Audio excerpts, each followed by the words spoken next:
the Honorable Mr. Nurul Muhammad Zayed as Speaker 3, the Honorable Mr. Dr. Zahir Abbas as Speaker 4, the Honorable Mr. Aditya Pratama STMM PhD candidate as Moderator, the Honorable Head of the Student Representative Council of Faculty of Economics and Business Muhammad Fauzi, the Honorable Head of the Student Executive Board of Faculty of Economics and Business Rizky Hermawan, the Honorable Delegates, invited guests, committees, and participants.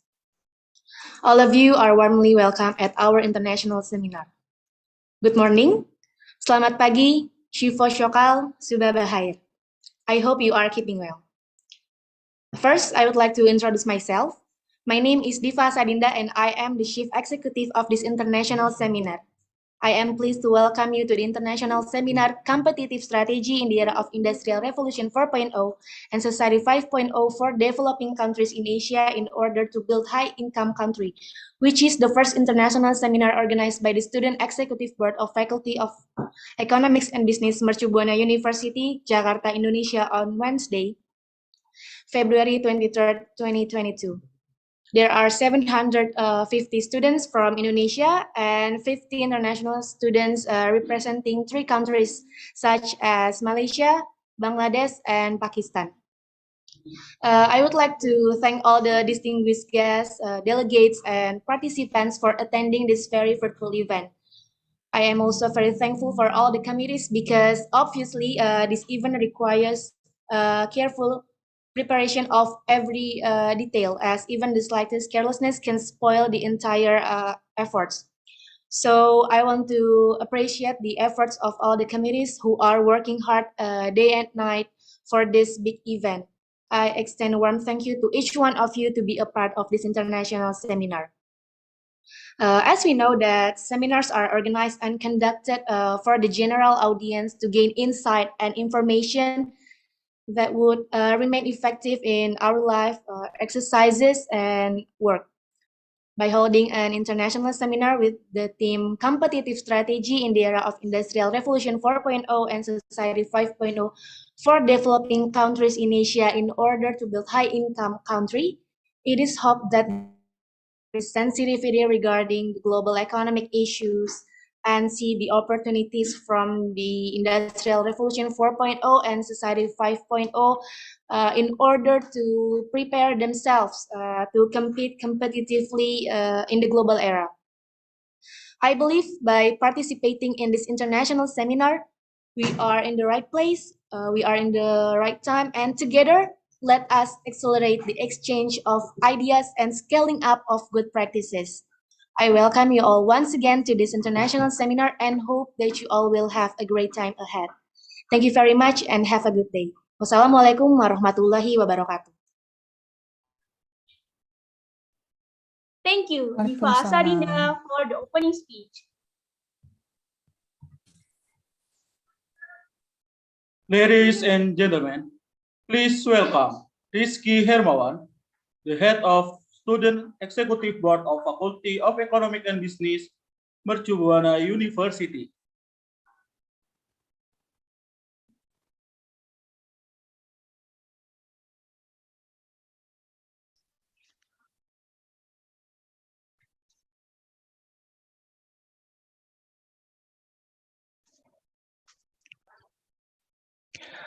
Assalamualaikum warahmatullahi wabarakatuh.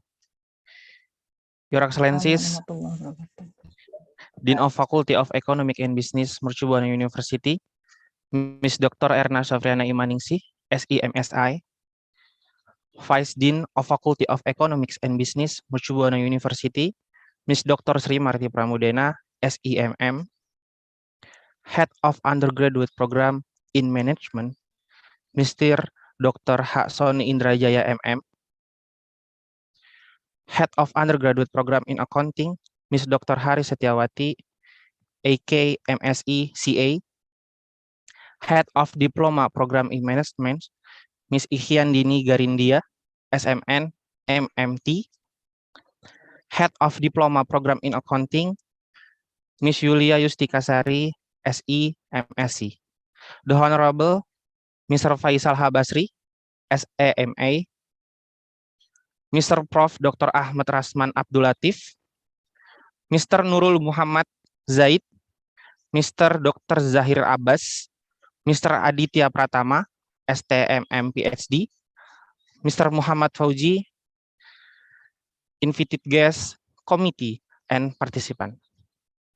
All of you are warmly welcome at our international seminar. I hope you are keeping well. I would like to introduce myself.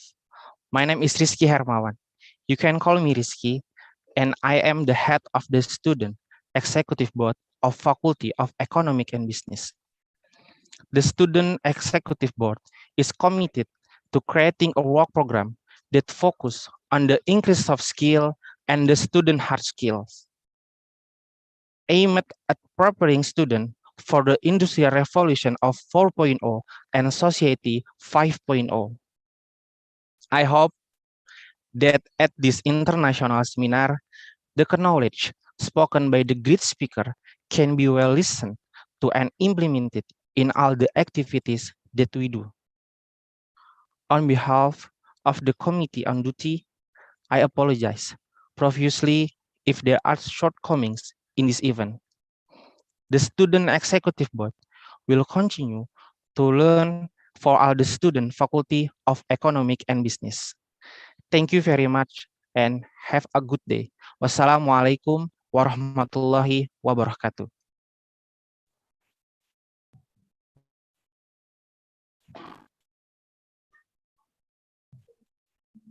Thank you, Rizky Hermawan, for the opening speech.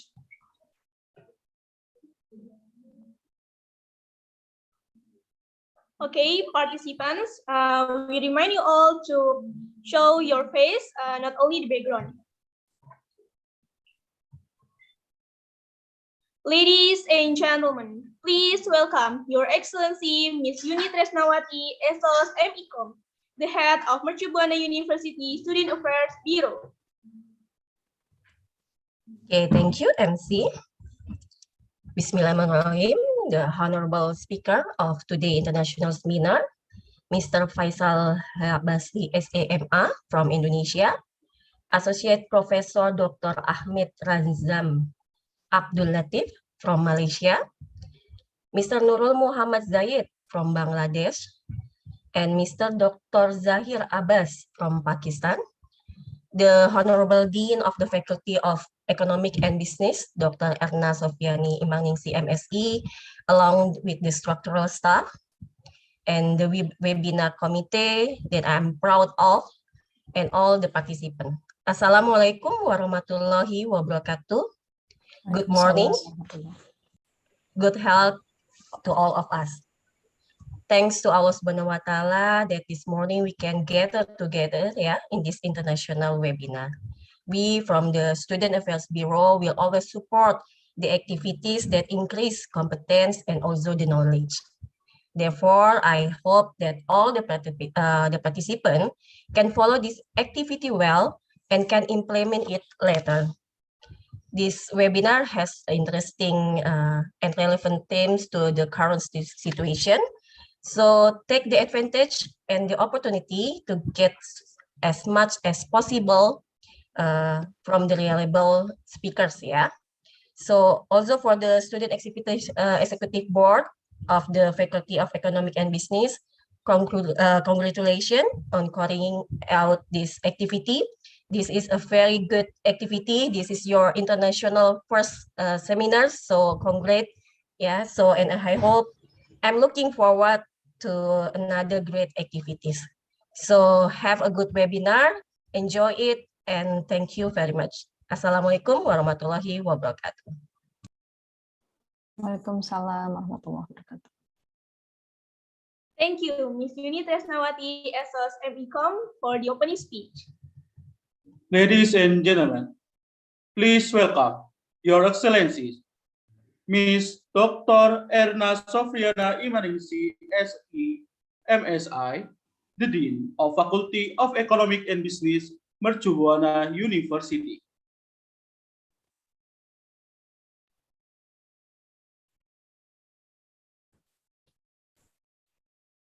Okay, thank you for MC, great MC.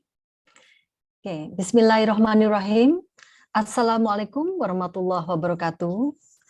Good morning, selamat pagi, salam sehat, salam sejahtera for all of us.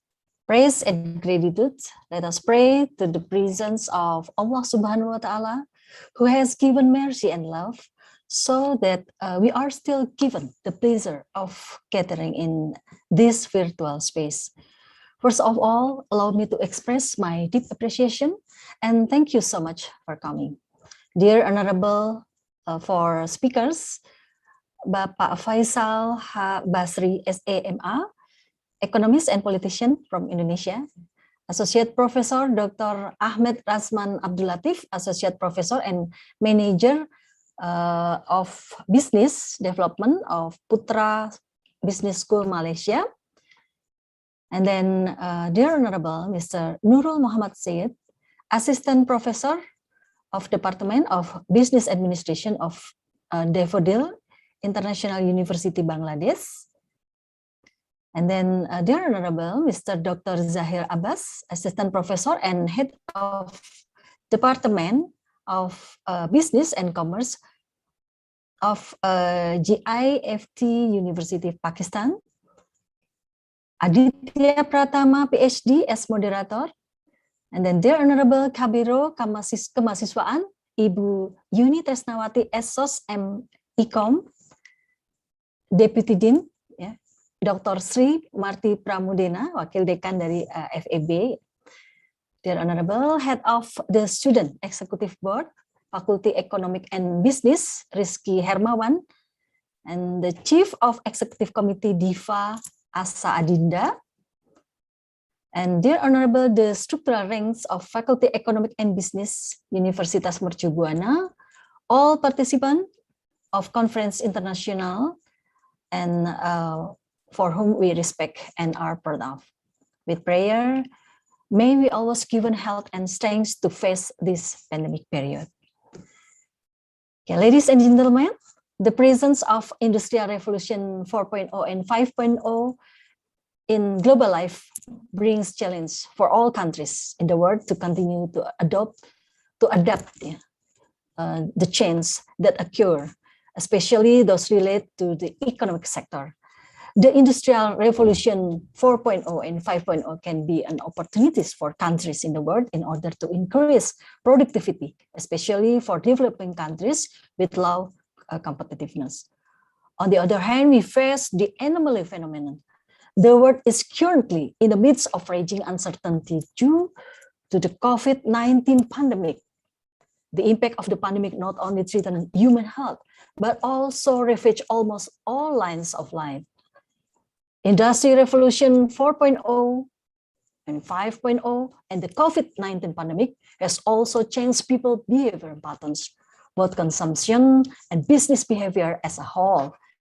It is believed that the global economic structure in various countries will change after the pandemic, change our mindset about competitive strategy business in addition to the digital and creative economy. We have a competitive strategy not only bring one winner, but win-win solution for all. In this time, we have to survive our business and economics, not to defeat the other. In the other words, there should be an awareness of the importance of implementing sustainability. Therefore, we need an alternative breakthrough in this business with a new paradigm which carries awareness of sustainability that prioritizes the interests of the environment and business sustainability, that we can form competitive strategy with collaboration in 4.0 and 5.0 industrial revolution. Awareness of sustainability alone is not enough to realize a sustainability business in 4.0 and 5.0 industrial revolution. It requires commitment for all parties, including from we all, the academics. So we expect that through international conference, we may refresh our awareness of the importance of change of mindset, of competitive strategy with sustainability commitment as a pillar in building a new paradigm of economic behavior in 4.0 and 5.0 revolution industry era. Another thing, another thing that it is expected that the idea will emerge in the form of the best solution. What we have to do as academics and practitioners to build competitiveness strategy by Asia countries collaboration in the post-pandemic era ahead. Following upon this reflection, this then raised on international seminars, competitive strategy in the era of industrial revolution 4.0 and society 5.0 for developing countries in Asia in order to build high-income country. Alhamdulillah, the amazing speakers are present of us. Yeah, among us, we can discuss together about the things, and we would like to thank to Diva Asa Adida, Rizky Hermawan, and the rest of the committee and college from BEM, UMB, Universitas Mercubuana, who have supported the implementation of this event. May the hard work be rewarded by the grace of Allah Subhanahu wa Ta'ala. Finally, we welcome all of you to join this international conference. Yeah, and I beg your pardon for any unpleasant words. And hopefully this event will run smoothly, beneficial for all communities, and be blessed by Allah Subhanahu wa Ta'ala. Amin ya rabbal alamin. Subhana rabbika rabbil izzati amma yasifun, wassalamun ala mursalin, walhamdulillahi rabbil alamin. Assalamualaikum warahmatullahi wabarakatuh. Waalaikumsalam warahmatullahi wabarakatuh. Thank you, Ms. Dr. Erna Sofriana Imaningsi, SE MSI, for the opening speech. Okay, ladies and gentlemen, please turn on your camera because now we are in the photo session. Tufina, please help lead the photo session. Okay, all, on camera and smile, please. I will start from the first page. 1, 2, 3.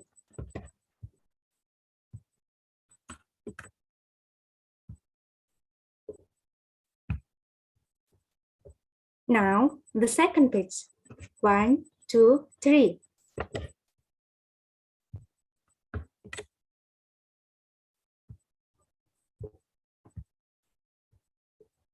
Okay, next page. 1, 2, 3.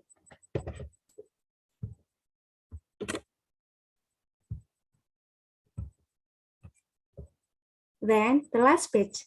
1, 2, 3. Okay, enough. Thank you.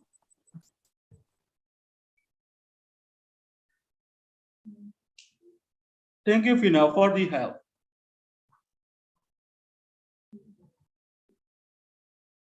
Okay, ladies and gentlemen, before we continuing the event, we would like to chit-chat with you all.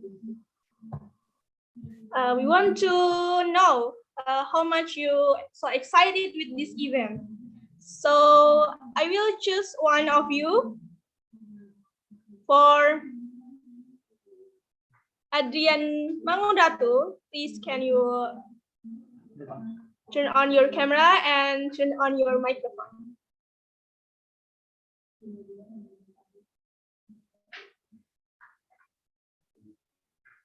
Hello, MC. Can you hear me? Yeah. Hello, Adrian. Hello, Adrian. Good morning. Good morning. Hello, good morning, MC. Hope you're doing well today. Oh, hi. How are you today? I'm fine also. And you? How about you, MC? I'm fine. And Roberto? I'm so fine. Okay, I have a question for you, Adrian. What do you think about this event? What do you feel?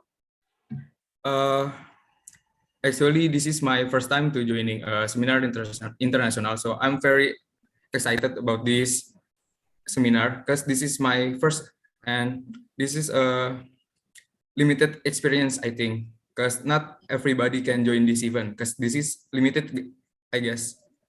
Is it true? Yes. Yes. Okay, what do you want to say about this event? Any advice for all participants? I think for us, for the participant, we must learn about a new thing about the material that given for this seminar. Okay, because I think the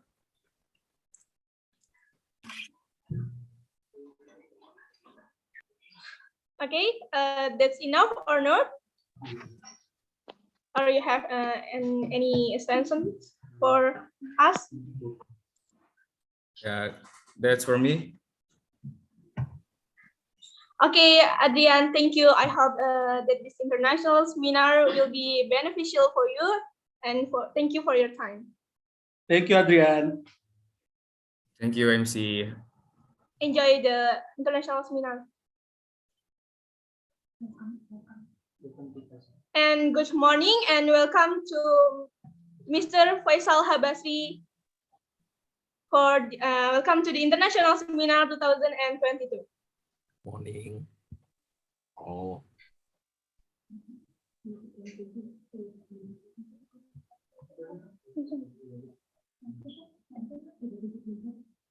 Ladies and gentlemen, before we go to the main agenda, allow me to read the CV of the moderator.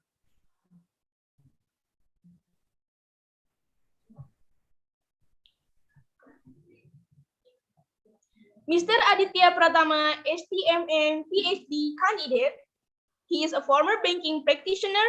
He is graduate PhD from Beijing Institute of Technology. Now he is a lecturer and green financing researcher at Mercu Buana University since 2017.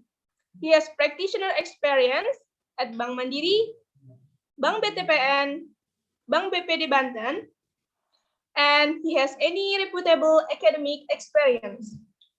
Ladies and gentlemen, please welcome Mr. Aditya Pratama, STMM PhD candidate, the moderator of the international seminar today. We ask the Master of Ceremony over this event to the moderator to further lead the course of this event. Please welcome Mr. Aditya Pratama, STMM PhD candidate. Okay, thank you very much, everyone. Your Excellencies, Bu Dr. Erna Imaningsi as our Dean. Okay, so without further ado, I will try to introduce our first keynote speaker, Mr. Faisal Habasri, SAMA. Okay, Mr. Faisal Basri, SAMA, born in Bandung on November 6, 1959. Mr. Faisal Basri, SAMA, is an economist and politician in Indonesia. Mr. Faisal Habasri, SAMA, graduated Bachelor of Economic, Faculty of Economic, Universitas Indonesia, as well as Master of Art in Economics, Vanderbilt University, Nashville, Tennessee, United States in 1988. Mr. Faisal Basri, SAMA, is a Faculty of Economic, University of Indonesia, lecturer for Political Economy, International Economics Development, Economics, as well as History of Economic Thought. And apart from Faculty Economic Lecture, Mr. Faisal Basri, SAMA, also Master Program Lecturer of Universitas Indonesia. Okay, next. Apart from academic career, Mr. Faisal Basri was also a practitioner at many institutions, such as member of Indonesian President Economic Assistant Team in 2000. Okay, member of the Commission for the Supervision of Business Competition from 2000 to 2006, as well as a chairman of the Institute Research and Development of the Indonesian Chamber of Commerce and Industry, or KADIN, from 2009 to 2010. Mr. Faisal Basri, MA, has a number of many achievements, such as generated 384 articles, 39 articles in various scientific journals, 75 titles of co-authored book, 55 research reports, as well as books in 2019 entitled Menuju Indonesia Emas Menggapai Negara Maju Berkeadilan. Okay, so without further ado, we hereby provide Mr. Faisal Basri the time. Please be my guest to provide us the lecture, Mr. Faisal Basri.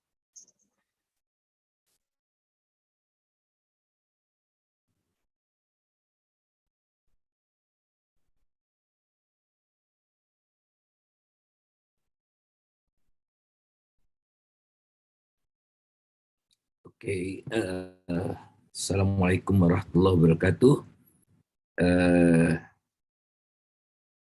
Salam sejahtera, good morning. First of all, I'd like to thanks to organizer for inviting me to this big event, and let me start with my PowerPoint.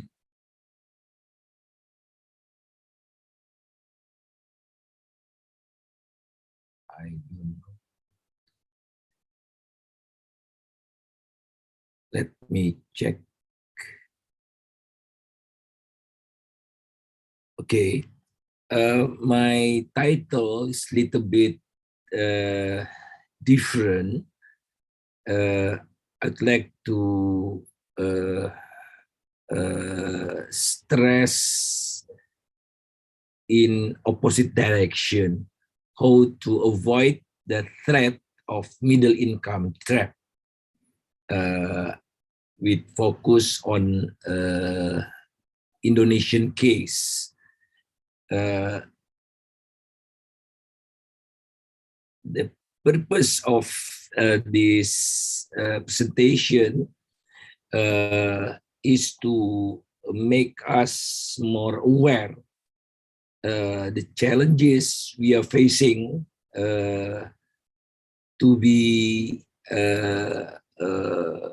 high income country in 2045.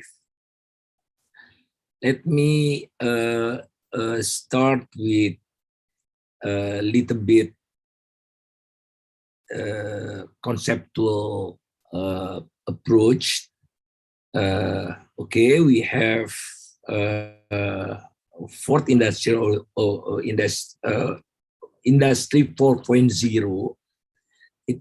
It is little bit different if you use the term, we use the term of industrial revolution 4.0 and industry 4.0.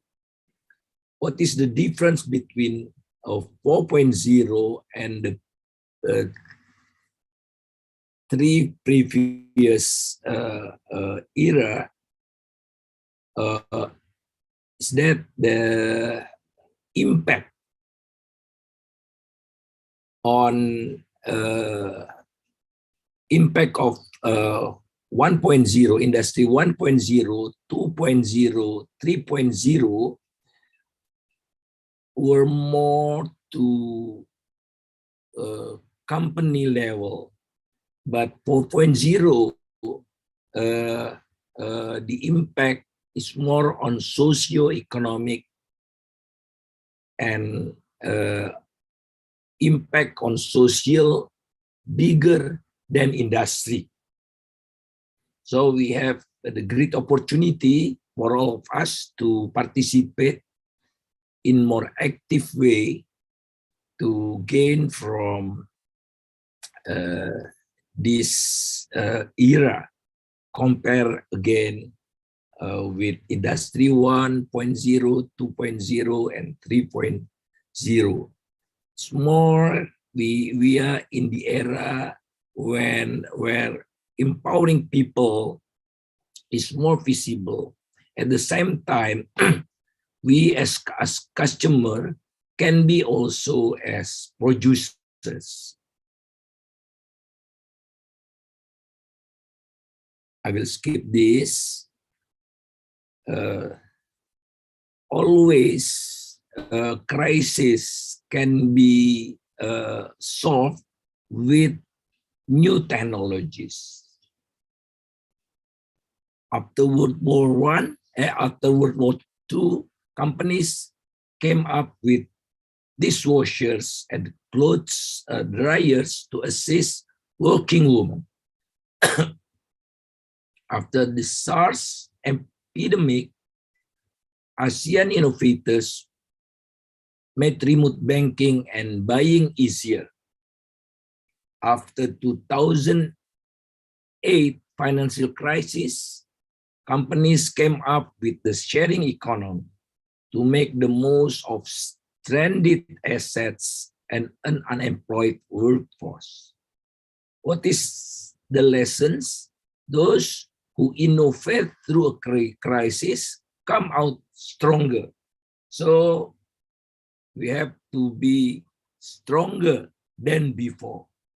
What is the momentum? Is pandemic now. So what is the difference between Industry 4.0 and Society 5.0? By definition, Society 5.0 is a human-centered society that balances economic advancement with the resolutions of social problems by a system that highly integrates cyberspace and physical space. So not only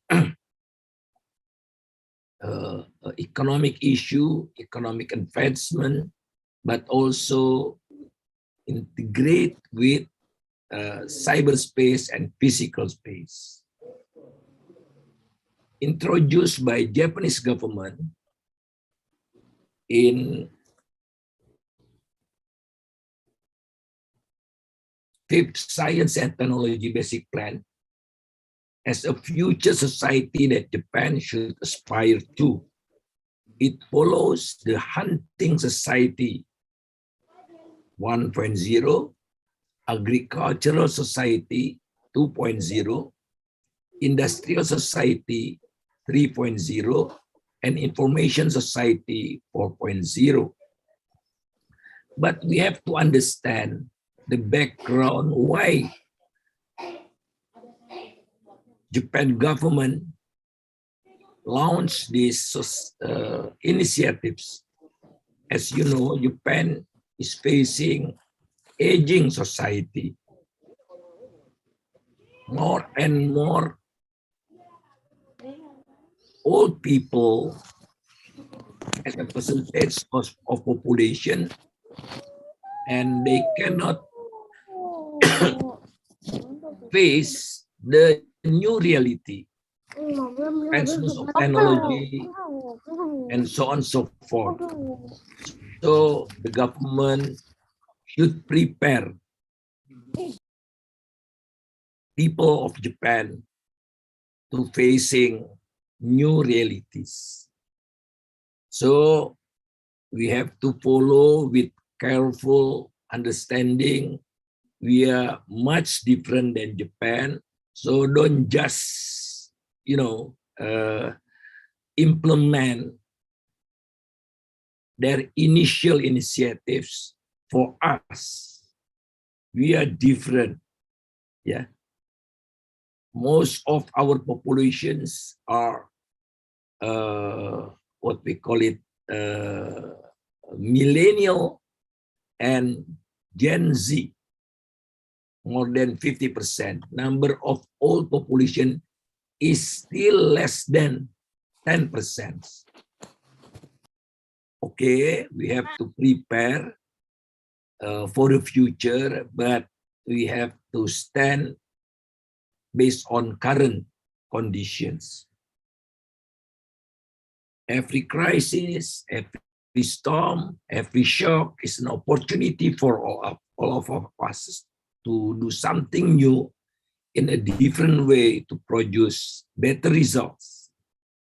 So again, let's learn from very, very heavy crisis caused by pandemic by changing our mindset, our approach, because the reality is COVID-19 has become a global pandemic affecting almost all countries and territories.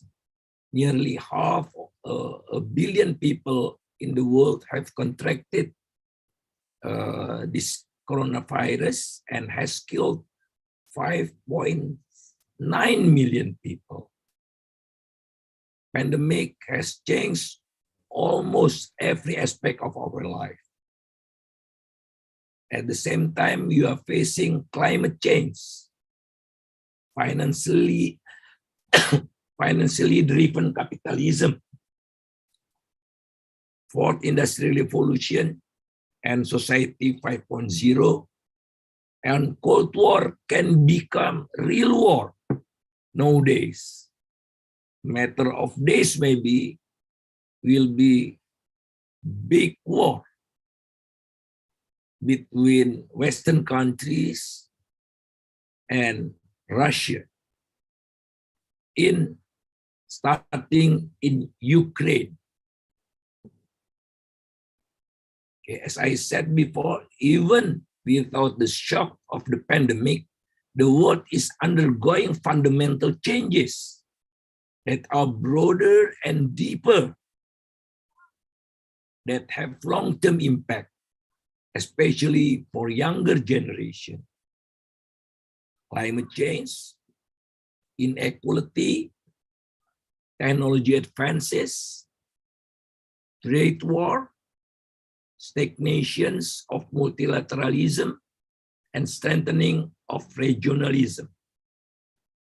And as I said before, financially driven capitalism. A kind of decoupling between real sector and financial sector. There is awareness of the need to carry out structural transformation to force the economy to be able to face future economic challenges.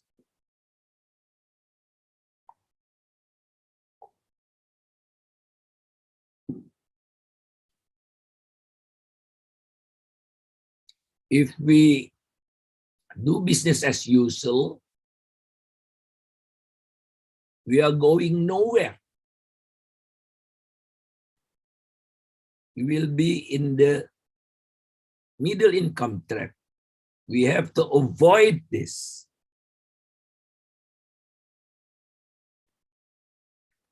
By changing the pattern, changing the track to the red line, Nusantara accelerates. Nusantara is not the new capital city of Indonesia, but Nusantara as the combination, as the union of 17,500 more islands. Archipelago. Indonesia is the largest archipelago in the world. So we would like to have acceleration process to become high income, more prosperous people with equity, of course, high living standard, no poverty, and so on and so forth. So here we are, and we have to move to shift to the red line. How to achieve this? Let's see our journey from 1960s until now. Basically, we started plan development in the late 60s by implementing medium-term development plan, or RPLITA, and it makes the rate of growth of the economy accelerate, and income per capita as measured by gross national income per capita jump from just $570 to 3,730 in 2012, and then decline in 4 consecutive years, and then improve again. Fortunately, we upgrade ourselves from lower middle income to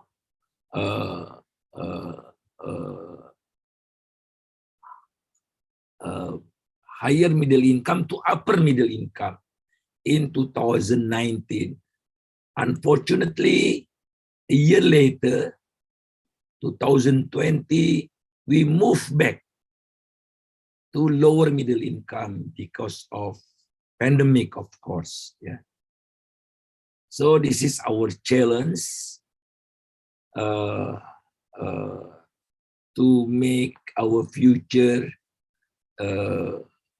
smoother with low volatility. In the beginning, in 1960, early 1960, almost all our neighboring countries had a similar level of income with us. But as you can see, Korea reached the higher level now, upgrade themselves to be from poor country here to be high income country. China exceeded Indonesia in 1998.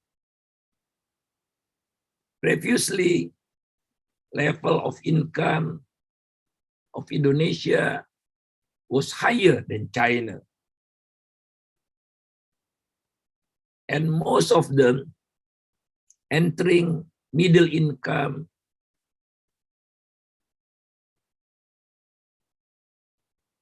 in relatively a shorter period of time compared to Indonesia. Indonesia need more than 20 years moving from low income to lower middle income. So this is the challenge of us. We have to accelerate. We have to change the pattern to steeper one. Otherwise, we'll be exceeded by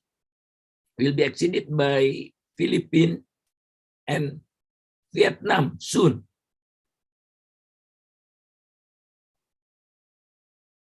Don't think we can speed up and exit Malaysia and Thailand. The challenge is Philippines and Vietnam will move further. You see here, the trend of our economic growth is declining.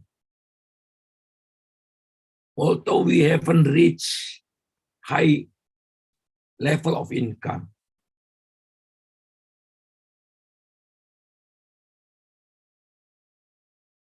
Lower from time to time. from 8%, 7%, 6%, and first Jokowi period only 5%, and second period of Jokowi will be below 5%. How can we upgrade ourselves to achieve our target to be high-income countries? Almost impossible if we are doing business as usual. We have to transform ourselves, to make sure that we will reach high income level in 2045. Next 5 years will be gloomy. As you can see here, the target always cannot be reached, and the difference between the actual and the targets is getting wider and wider. Our ambitions didn't followed by good strategy, didn't follow by appropriate strategy, didn't followed by improvement of our inputs for development. So don't follow the previous one to make sure that we can reach our target, to make you, younger generation, live with better conditions, low debt, good environment, good quality of education, and good quality of job. That's the purpose, to be responsible citizens. There are two prerequisites to be high income country. Firstly, is the population has relatively high level of secondary and tertiary education. Now we are lag behind. Secondly, high technology product account for a relatively large share of exports, consistent with the importance of moving up the technology ladder in order to avoid middle income trap. So I'll focus the second one, because I guess you know very well about the conditions of number one in Indonesia.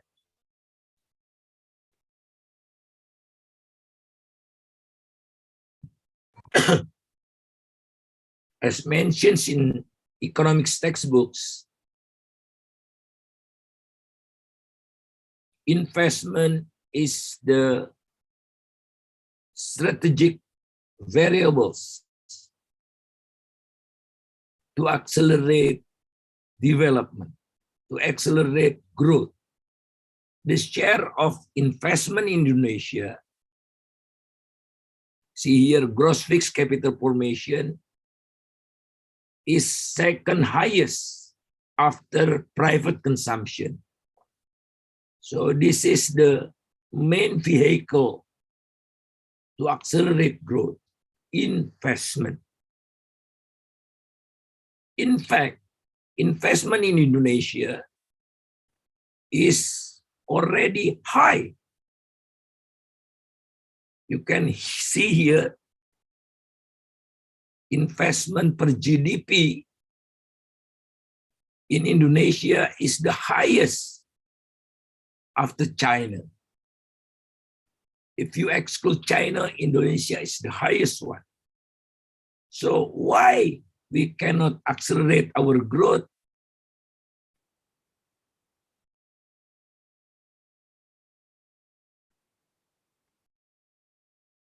with this kind of situation.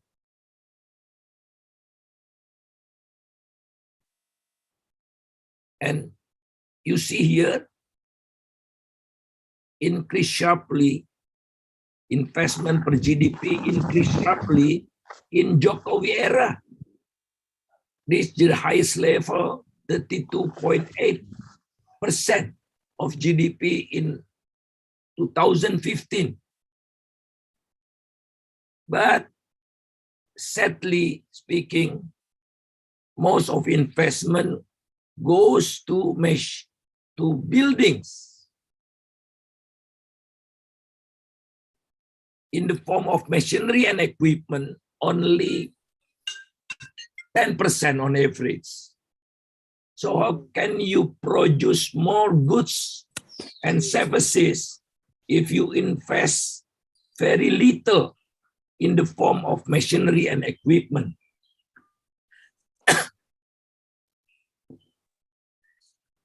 You can see, compared to other countries, the accumulations of machinery and equipment investment in machinery and equipment in Indonesia is much lower than our neighboring countries. Only 20 compared to South Africa, 2 times higher than Indonesia, and much higher in Mexico, Malaysia, Thailand, and Philippines. So the issue is not the amount of investment, but quality of investment. The quality of investment in Indonesia is very low.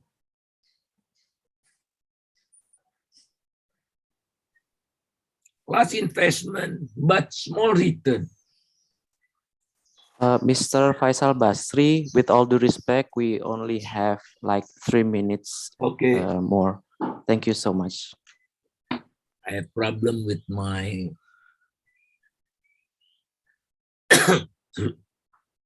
okay. Don't mind with that, sir. Okay. You see here, we know ICOR, incremental capital output ratio. See, in the last 5 years, our ICOR jumped by 50% higher than the previous one. Higher ICOR, lower growth. High ICOR indicates inefficiency, corruption, leakage, and so on and so forth. So this is our main enemy. How to make investment more efficient to produce more output. Okay, I will skip this. Secondly, as I said before, industrializations matter.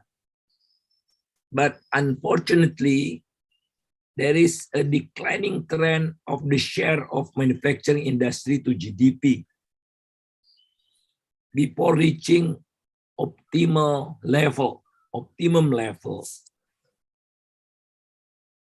Okay. That's why our export are still dominated by primary commodities. We just, export coal, CPO, iron and steel, mainly Chinese nickel smelter product. These 3 products contribute approximately 40% of our total export. That's not healthy. We have to use our natural resources to produce variety of output with high value added. You see here the high-tech product as a percentage of manufactured export is only 8.4%, just only higher than Nigeria and South Africa, and it's in declining trend. So we are extractive economy, heavily rely on primary commodities. That's not good for our future. For you especially, because sooner or later, our nature resources will be less and less because exploited by us, my generation, without contribution by technology. And if we combine high-tech and medium-tech product, Indonesia is the lowest one compared to our neighboring countries, mostly emerging economies. Here, you see here. And the trend is also declining. That's the challenge. And the source of the problem, because technology contribute less and less from time to time, as indicated by total factor productivity growth. As you can see here, I have to move faster. That's why this condition happened, because we spend very little for research and development. Only 0.23% of our GDP. It's lowest one in these figures. Our global innovation index is also very, very poor. Only 26.49. Just higher compared to Cambodia and Yemen. Thank you very much. Okay, thank you very much, Mr. Faisal Basri. As one of your fans in 80s and 90s, so I would like to conclude your presentation. Your presentation is talking about strategic to avoid middle income trap. As we know that disruption is not new, that robot has taken the job for 50 years, okay? Apart from robots that's taking the job, there are also some challenges for Indonesia, such as climate change, inequality, and technology advance. From your presentation, I also get it that Indonesia should provide high technology investment to overcome the middle income trap. So this is very excellent. I mean, interesting, Mr. Faisal Basri. With all due respect, I would like to ask the question first. Okay, is that okay, Mr. Faisal Basri? Yes, please. Yeah. And for others, please prepare your question. Okay, and then I will choose the question later. I also have interest in sustainability, Mr. Faisal Basri, and my research is about banking financing related to sustainability. Okay, in your presentation, there are also some kind of what do you call that?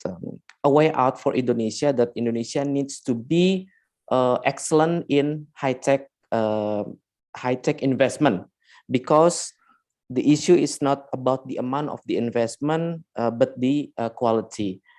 In your opinion, Mr. Faisal Basri, how can we overcome the high technology investment in industrial, of course, in industrial sectors, with paying attention to climate change? This is my question. Okay, firstly, we have to transform ourselves from, I use the terms of Mariana Mazzucato, transformations from value extraction to value creation. Not just, exploit our natural resources and then exporting to many countries, but we have to manufacture, we have to utilize these resources to create downstream industries more and more, not just exporting nickel ore, but exporting manufacture the natural resources, and exporting steel, battery, and so on and so forth. So we have to increase our capacity to innovate, to enrich technology in the process. And facing climate issue, the approach is very clear. Promote clean industry, environmental friendly industry, green energy, yeah, and supported by green financing. I agree, to Mr. finance that? It's very easy. We export, our export revenue from coal last year close to 500 trillion rupiah. 500 trillion rupiah only from exporting coal. Dirty commodity, right? Why don't the government impose export tax by 20%?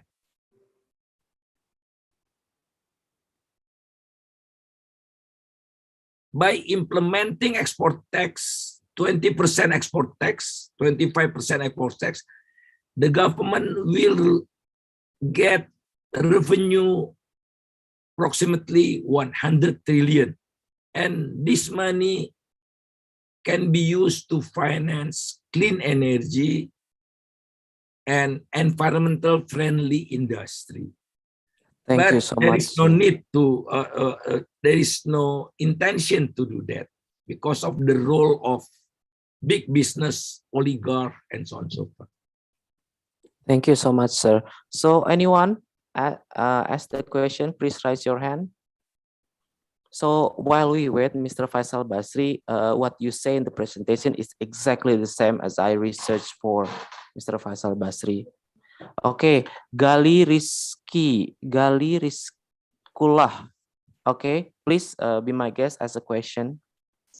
Okay, thank you, Mr. Aditya, for the chance you given to me, and thank you, Mr. Faisal, for the great materials you are given to us. Assalamualaikum warahmatullahi wabarakatuh. Good morning, everyone. I want to introduce myself. My name is Gali Rizkullah, and I'm from Management Bachelor in Mercubuan University. So I have a question about this Indonesia positions in the role of high-tech product Indonesia. From your presentation, from your presentation before, you said Indonesia is around 8.4 the presentation, and we are below of Malaysia in our presentation. And you said about our global innovation index is below from others country. That means we are so not innovation in our demographic or in our people. So I want to ask about our potential youth in bonus demography and about these digital talents. As you can see right now, digital talent is something important in the work field, and in the how can we become the perfect person to face this discussion era.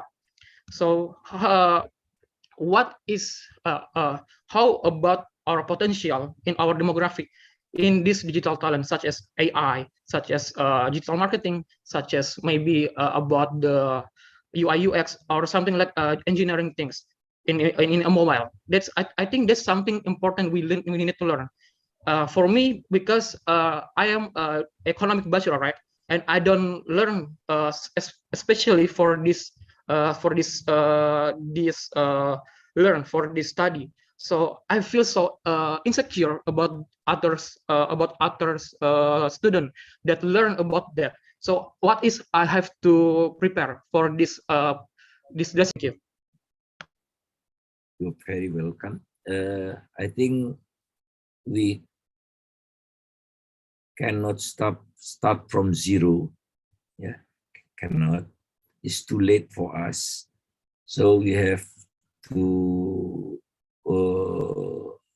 do smarter way by allowing foreign investor coming to Indonesia, bringing technology as well as market.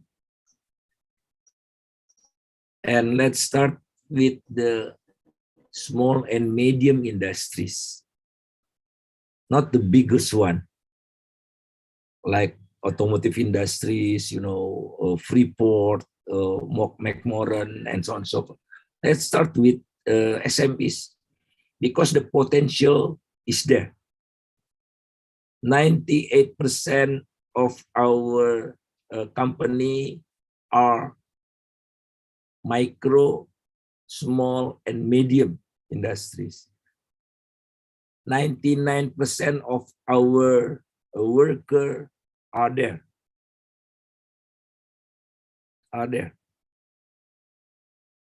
The issue is too much micro enterprise.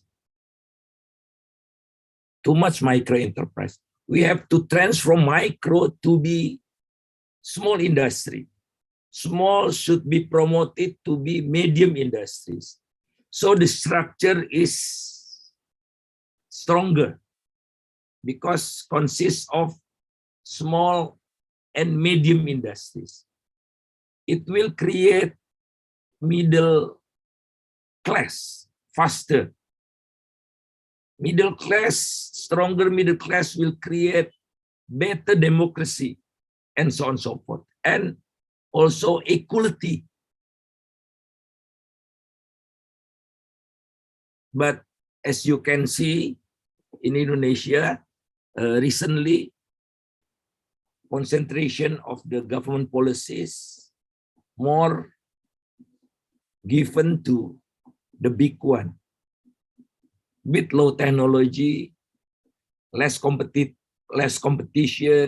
the government just give, you know, preference or monopoly positions to the biggest one, to the big one, including state-owned enterprise. Secondly, we think that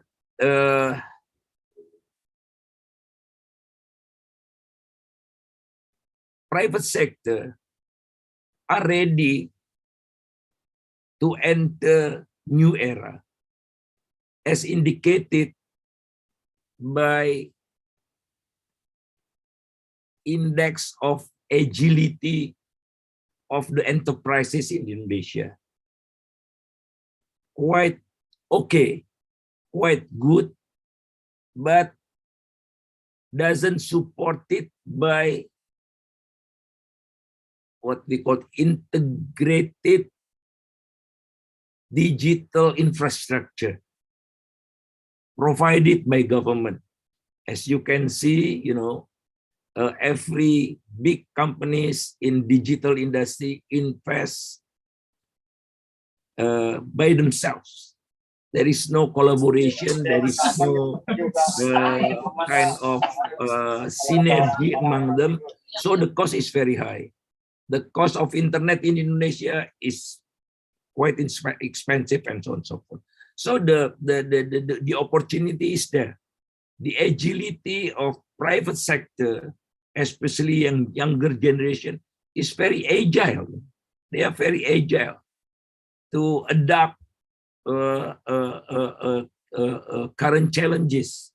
So I am very optimistic. That's why you have to be promoters of change in Indonesia.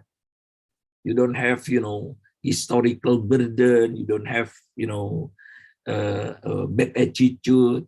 You are very eager to compete fairly with others. So new value will emerge from you, from Gen Z, from millennials, to make a new for everything. Thank you.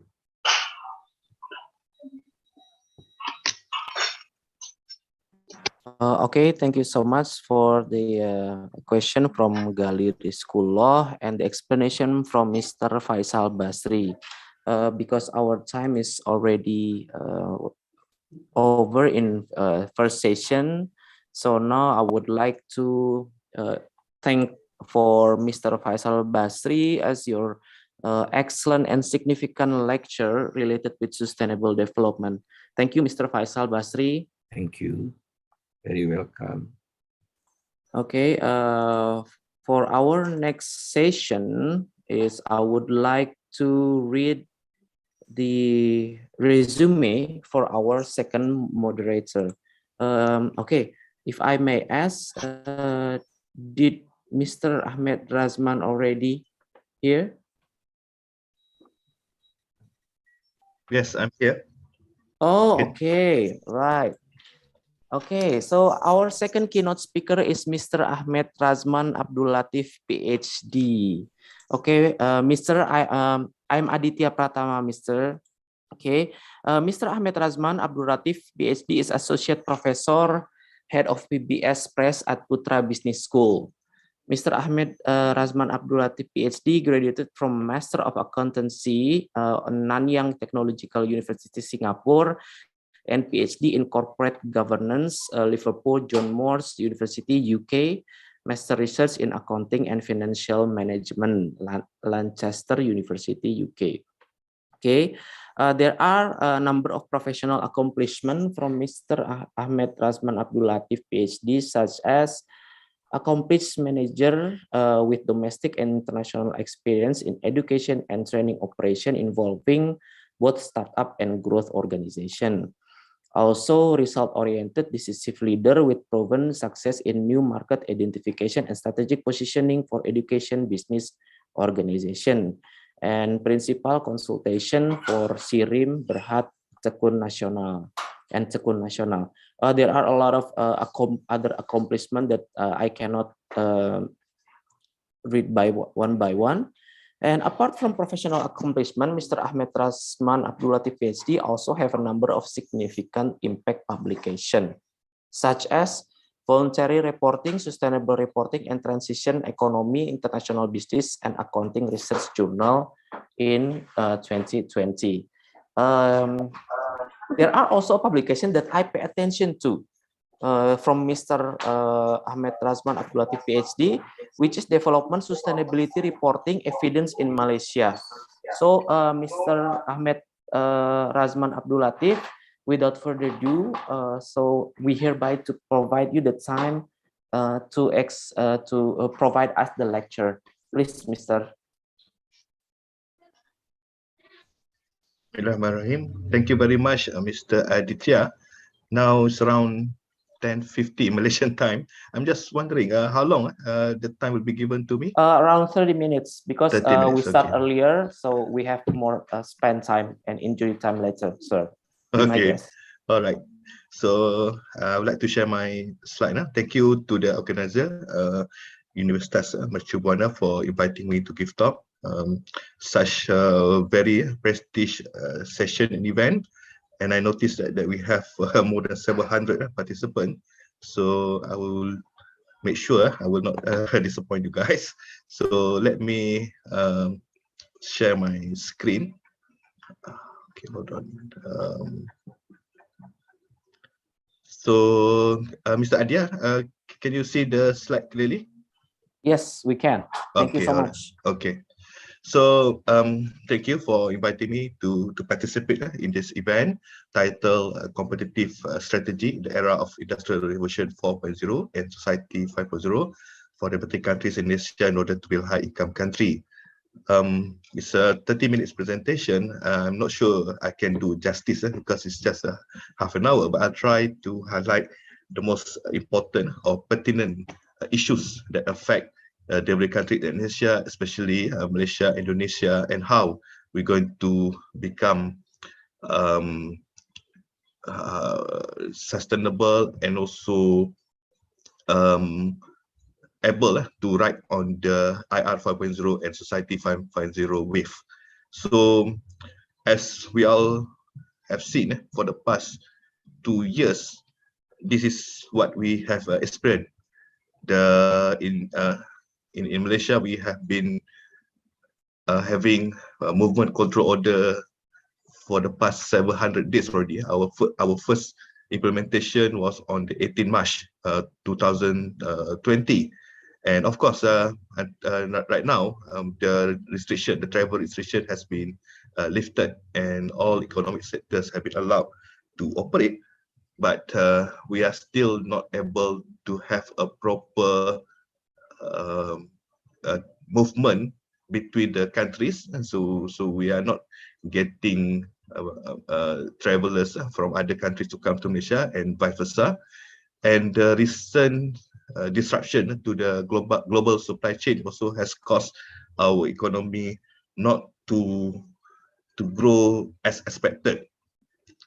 When we look into the latest projection by International Monetary Fund, the projection for the advanced economy is not that encouraging. The IMF still feel that for this year and next year, it's going to be a very challenging situation, especially when now we have seen or read the news. There's some geopolitical instability happening in the Europe, and so because of that, the projection might have some merit. But if we look at the emerging market and developing economies, especially a country in the Asian region, there's some hope.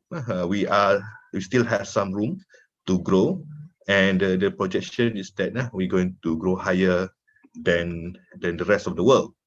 And if we look into by region, the one on the right hand side, the emerging and developing Asia, there's a positive intake when we see the country we are in, Malaysia, Indonesia, we are the emerging and developing Asia, and the growth of projection is going to be high compared to other regions. So that's some positive hope or aspect that we can look forward for this year and next year. And if we want to go even deeper, if we want to go into ASEAN 5, Malaysia, Indonesia, Thailand, Philippines, and Vietnam. So the projection also even positive for the next few years. And if we look into Indonesia, the projection also going to be very positive, 5.6 to 6. Malaysia about 5.7. In our government currently forecasting our GDP growth to be around 5.5 to 6.5. So this 5.7 is right on track. And Philippines also going to experience higher growth, and also Thailand. Everything seems to be in a positive direction, although we have to make sure that we will be able to realize this projection and not too comfortable or too confident about it. So when we look into the recovery in Asia, again, we have seen that the recovery is on track, especially if you look among the Asian countries. And however, there's a challenge ahead. We know that COVID-19 daily cases has become very high. I'm sure each and every one of us has experienced situation where our family member, close friend has been infected, and some even tragically suffered from this. And if you look into Malaysia, Indonesia, again, we are in the situation where the number of infection could be higher than before. The only plus thing from this is that majority of our population has been vaccinated twice or 3 times, and because of that, even though the number of cases is high, but when we look into the number of deaths and the number of suffering from heavy symptom is pretty much very low. So this is our hope. It's going to be endemic, meaning the virus will be around us, but it's not going to stop us from living a normal life. In fact, in Malaysia, the government also guaranteed that we are not going to close the economic sector again or having a travel restriction. We have to learn to live with it. Similar with what Singapore has already announced and some other countries in Europe, meaning that being infected is no longer a stigma, but from time to time, we also must make sure that we will be able to live a normal life. And when we're talking about the GDP per quarter, of course, this COVID right in the beginning has caused negative growth for many countries, with the exception of few countries in ASEAN like Vietnam and China. But good news is that for both countries, Malaysia and Indonesia, we have started to see the recovery, the growth of GDP since last quarter, for Malaysia since last quarter, but for Indonesia for the last 3 quarters. And when we look into the gross national income for Malaysia and Indonesia, we are being affected in 2020, but I'm sure the line will be going up again for both countries. So this is the current scenario, the current situation. We are in the middle of pandemic or endemic, and everyone has been saying that this year and next year is a time of recovery. But to recover is another thing. To be left out by other countries is another thing, meaning that we don't simply want to recover what we have lost for the past 2 years, but we also want to be the next generation of economy.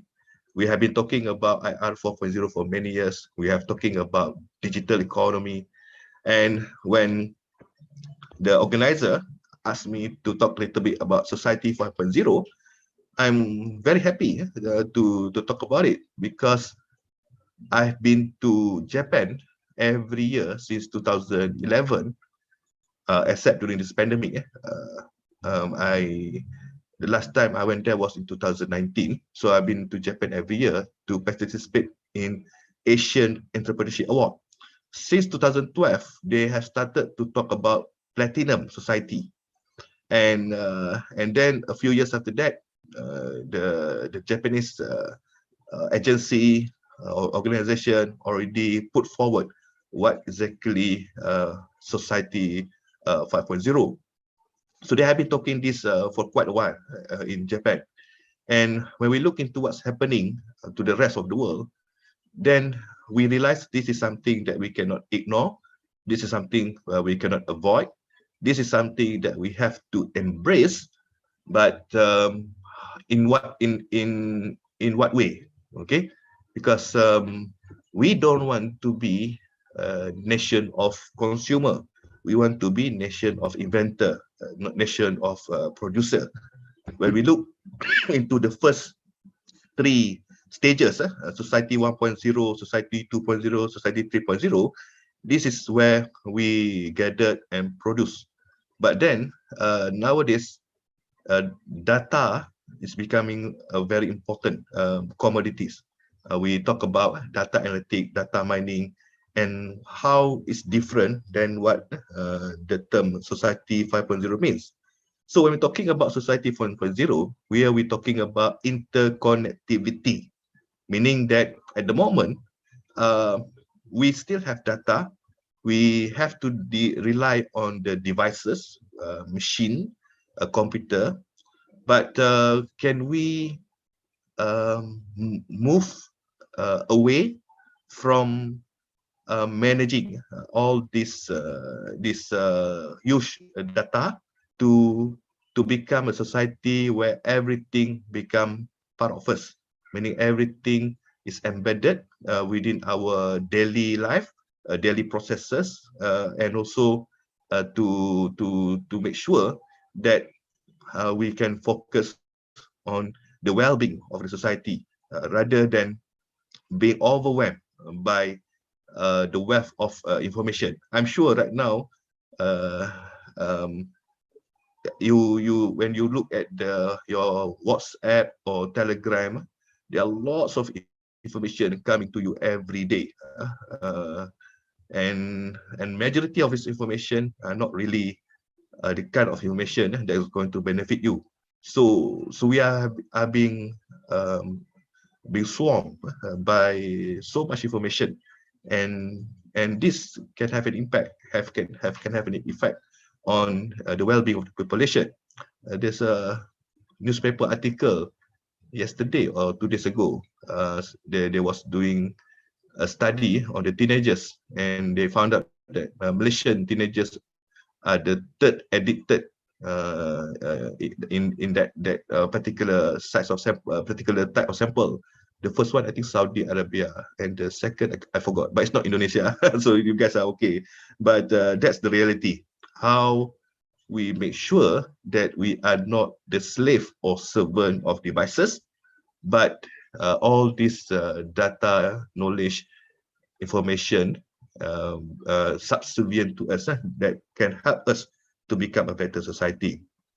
So when we look into the era of what's being called Society 5.0, everything is synchronous, meaning without the need to properly assess, retrieve, and analyze it. At the moment, we are able to put in so many data information, but we still have to retrieve it. We still have to analyze it. We still have to look the right type of information.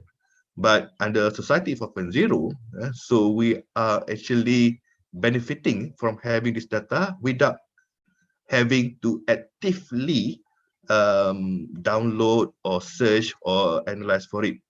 I remember when Disney produced a kind of device for those who visit their Disney World.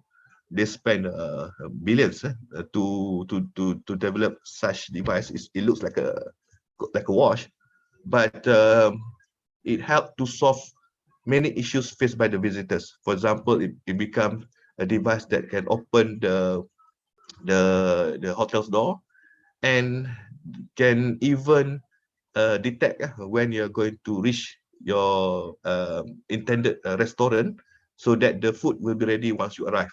And another features of that is how it can get the advertisement towards your profile. Something that I think we already experienced when we go through the online social platform like Facebook or Google. So it becomes seamless. We don't have to actively search for it, but it's there already. And this requires lots of investment in artificial intelligence, the big data. And so when I was in Japan, so one of the professor that was doing this presentation, something that they call cobot or collaborative robot. So there's one article here talking about how it can help the human to do some tough or dangerous job with the assistance of robot. But last time when he was presenting it, he's actually focusing on helping those who cannot walk to walk again.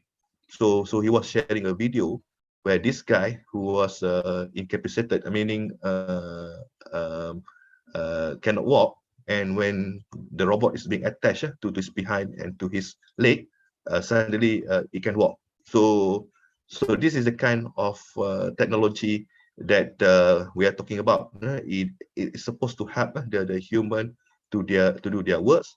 But again, if you look at this kind of device, it is too obvious. If we wear this device, people know, oh, we are being attached to the machine. But you'll be surprised that eventually it will not be this obvious. Okay, in Sweden, they already experienced with microchip implant to put in the just between the thumb and the index finger. So they use it to allow the workers to come in without office key, and of course they will know the whereabouts of these workers when they are inside the building. At the moment, it's supposed to read the position of the workers and to allow them to open the doors. But eventually, it can be developed into something else, something that will give additional information about the individual. In Malaysia also, we are in the process of implementing this RFID technology for our highway toll. So meaning that every car now, instead of using a device or card, so we just put a sticker on the windscreen and the amount will be automatically deducted. So it's already started this year, but it's still in the transition process. So a technology that will not become obvious, it's become embedded or hidden from us, but help us in doing our daily life. But if you happen to watch lots of movies, then you realize sometimes this technology can be devastating. Like for example, where I think if you watch Wall-E, so the human just simply like a sheep, just being fed and they cannot even move. Or if you watch Ready Player One, so everything is through a device. And hopefully we're not going to become like a Matrix where we are just the energy provider to the machine. But it's going to happen soon when we know Facebook has already changed their name to Meta, where they are focusing on the kind of universe called Metaverse, where people can simply do their daily life, having a meeting in a totally controlled environment. And everyone has started to join into this bandwagon, invested into it. And if some of you are already talking about NFT, non-fungible token, so many companies also have started to monetize this within the Metaverse universe. So this is something that could be the future if we are not careful about it. Are we going to be subjected by a particular corporation? Okay, will the nation integrity and independence will become something no longer there? Because if you notice, nowadays multinational companies have a greater outreach to the whole world than a particular country. For example, Russia President Putin wanted to invade Ukraine. So when he invaded Ukraine, the population of Ukraine will be affected by these invading activities with this war. But a CEO of Coca-Cola, who has a product is in more than 200 countries, if the CEO decided to increase the sugar content of the drink, Coca-Cola drink, then the whole world will be affected, suffering from diabetes. So the action of one corporate figure, a CEO of a multinational company, can have various impact on the society, the whole world. What we want is actually the situation where the technology help us to live a better life, and it's not that obvious, meaning that we will be able to eat, to live, to have our activities, but not totally being controlled by the machine, by the robot or whatever. But the technology is in behind or in discreetly is there. So we're talking about this thing. that going to happen, we probably thought, well, this is something that only going to happen in Japan, US, in Europe. I don't think we're going to experience this in Asia. But we need to know where we are, okay? They are probably 5 or 10 years or 20 years ahead from us, but eventually we will be able, we will experience this as well. But the concern is, like I said earlier, when this digitalization happen to our country, to our region, are we just going to be the nation of consumer? Like I said, those people on the wally, we're going to consume and pay, or are we also going to chart our own future? So when we look into this United Nations report on how far we are behind in terms of a digital economy, when we look into the, for example, mobile telephone and broadband subscription, we are not that bad. We're just behind the America, Europe, okay. But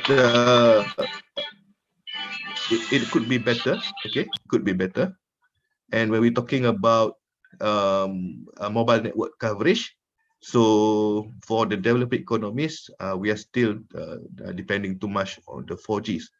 In Malaysia, we just stopped the 3G service, and now focusing on 5Gs. But 5Gs, I think less than 10% for us. The majority is still 4G. But if you look into developed economies, okay, some of them already no longer have 2Gs or 3Gs. And if you look into the internet use, okay, so we are still behind the developed economies. And something that we want to understand also in terms of the influence of our digital platform. So we thought that maybe our companies, our unicorns, they are very big, very powerful. But look here, under Asia and Pacific, okay, the companies dominating from the Korea, from China, there are also Grab and Gojek and also Tokopedia, but it's nothing compared to the size of these companies. And then when we notice compared to the US and the America, it's still pale compared to all these giants. So we will be still subjected to whatever these giants are currently doing. The dominance by the Asia and Pacific countries are still still not there yet. And if you look into digital advertising, it's an increasing trend, meaning that everything now have become more digitalized than ever. And if you're talking about 5G adoption, North America and China are the market leader, more than 45%, almost 50% now. And when we're talking about us, just slightly above 10%. And global mobile data trade projection is expected to focusing more on 5Gs. So if they're focusing more on 5Gs, but we only have like 10% of it, so that could be a possibility that we will be at disadvantage. Okay. There is a video on Future for Malaysia. Maybe I can share the sound. Let's see whether this is what our government trying to highlight. What's the future for Malaysia? The future for Malaysia is digital. The digital economy presents opportunities for the country to sustain growth and ensure that everybody benefits. More than 80% of Malaysians are digitally connected, mainly through mobile networks. But businesses are yet to be as digitally connected. Two major barriers to this are the slow broadband internet speed and a lack of affordability. Fixed broadband services are important as it is necessary to spur the deep adoption of digital technologies by businesses. This quality broadband can also improve public service delivery and address the growing demand from households. For consumers in Malaysia, high-speed broadband access also comes at a much higher cost relative to other countries.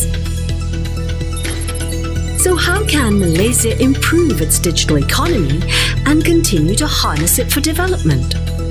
First, we should improve the quality and affordability of fixed broadband services. And second, we should also increase the coverage of ultra-fast broadband networks. These steps can be achieved by encouraging greater competition in the fixed broadband market across all levels of the telecom supply chain. Coupled with better enforcement of the regulatory framework, Malaysia can improve the quality, affordability, and coverage of its broadband networks. These solutions will facilitate an ultra-fast gigabit level of connectivity similar to that seen in advanced economies. As Malaysia works to get up to speed, it moves closer to unlocking the potential of its digital economy. This will bring the country further in its journey towards becoming a high-income and developed economy. So basically, this is what we experienced. Our mobile subscription is still expensive compared to other countries like Singapore, Indonesia, Vietnam, and the coverage also not that good. So that's why we have this Malaysia Digital Economy Blueprint to address this issue. And this is also similar with what Indonesia is also doing with this Making Indonesia 4.0. So, and basically, it's all about providing enough infrastructure as well as having more and more investment in digitalization, including the setting up or the support of startups. And there are many blueprint. And what we are experiencing now in 2022, we are increasing the 4G coverage to almost 97%, and from year onwards to start having more and more 5G connectivity. We already retired the 3G networks, and this time we are trying to focus on the 5G. Similarly, with Indonesia, these priorities also talk about digitalization, investment, R&D, creating a platform, encourage the SMEs and the startup to go into these industries. And when we look into whether we are fast or quick enough to overcome the challenge that we had during this pandemic, what we found that Malaysian firms are not really likely to invest in upskilling and innovation. But when pandemic happened, they are quite fast in using a digital tool, and especially in the marketing and sales. And they also more likely to have a remote work arrangement and offer new product. So they're likely to introduce innovative new product. And because of that, the majority agree that lots of upgrading of technologies happened during the COVID-19. And but finance remains their biggest constraint. They do not have enough money to invest, and they are still hoping for the government assistance. When we look into Indonesia, how micro and small businesses compare or cope with Indonesia aspiration towards a digital economy, again, the access to broadband is still acceptable, okay, not that excellent, and the rating basically the SMEs feels the cost of wireless internet somehow between very affordable and moderate expensive, and they also accept the speed of wireless, and they agree that this has increased their cross-border connectivity. And we're talking about the perception if the government agency are investing enough in digital infrastructure. So it's not they feel that the government can do better, and if this is available to increase internet infrastructure, they said they don't think there's a system from the government. So, Dr. Ahmed, we have already I mean, okay. So yeah, if I can wrap time up. is up. Okay. Yeah. All right. Okay. Please. Thank you. So one major case study that happened in Malaysia, Asia, from a low-cost budget airline have become a super app. Okay, and another potential for Southeast Asia is the VC, venture capital. They predict that the opportunity to really go digitalization is in the South Asia region. So this is before the pandemic. Before the pandemic, they're talking about the best paying job. And if you notice, the blue one is economic, the green one is the health, and the red one is the computer. So this remain a potential job for you to focus on. There are so many jobs of the future, but some of these is not being invented yet. So when we want to expect from our company, organization, industry, you really need to understand how they behave or respond during this pandemic. So innovation will flourish. There will be lots of opportunity. And another things that as individual, the skills that's more needed nowadays is complex problem solving, critical thinking, and creativity. And we're talking about skill disruption. Some of the industry that totally going to disrupt will be in the financial services and investors. So we are talking about how the money will go towards the businesses, and this is something that you also need to do to future-proof yourself. Basically, need to make sure that you always keep up to date, upskilling and reskilling, have a really good understanding of what's happening out there.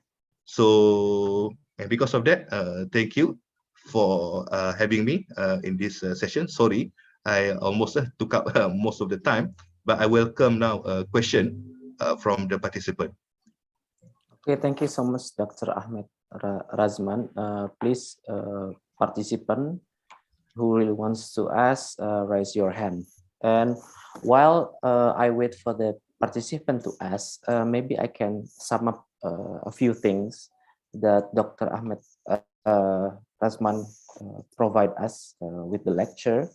Okay, recently Asian is the development of Asian 5 is still positive. However, we are now entering the society 5.0 era, which is related to interconnectivity between all aspects. Okay, so the world becomes more advanced because of this society 5.0. Thank you so much, Dr. Ahmed Razman. So, okay, there are some questions. Okay, so there are questions in the chat group. Okay, good afternoon, Professor. My name is Hendro Paulus. Allow me to ask a question. With the Industrial Revolution, it will make human life more digital and of course make everything easier. But besides that, there will be also adjustment to job vacancies. My question is, how will digitalization affect the economy?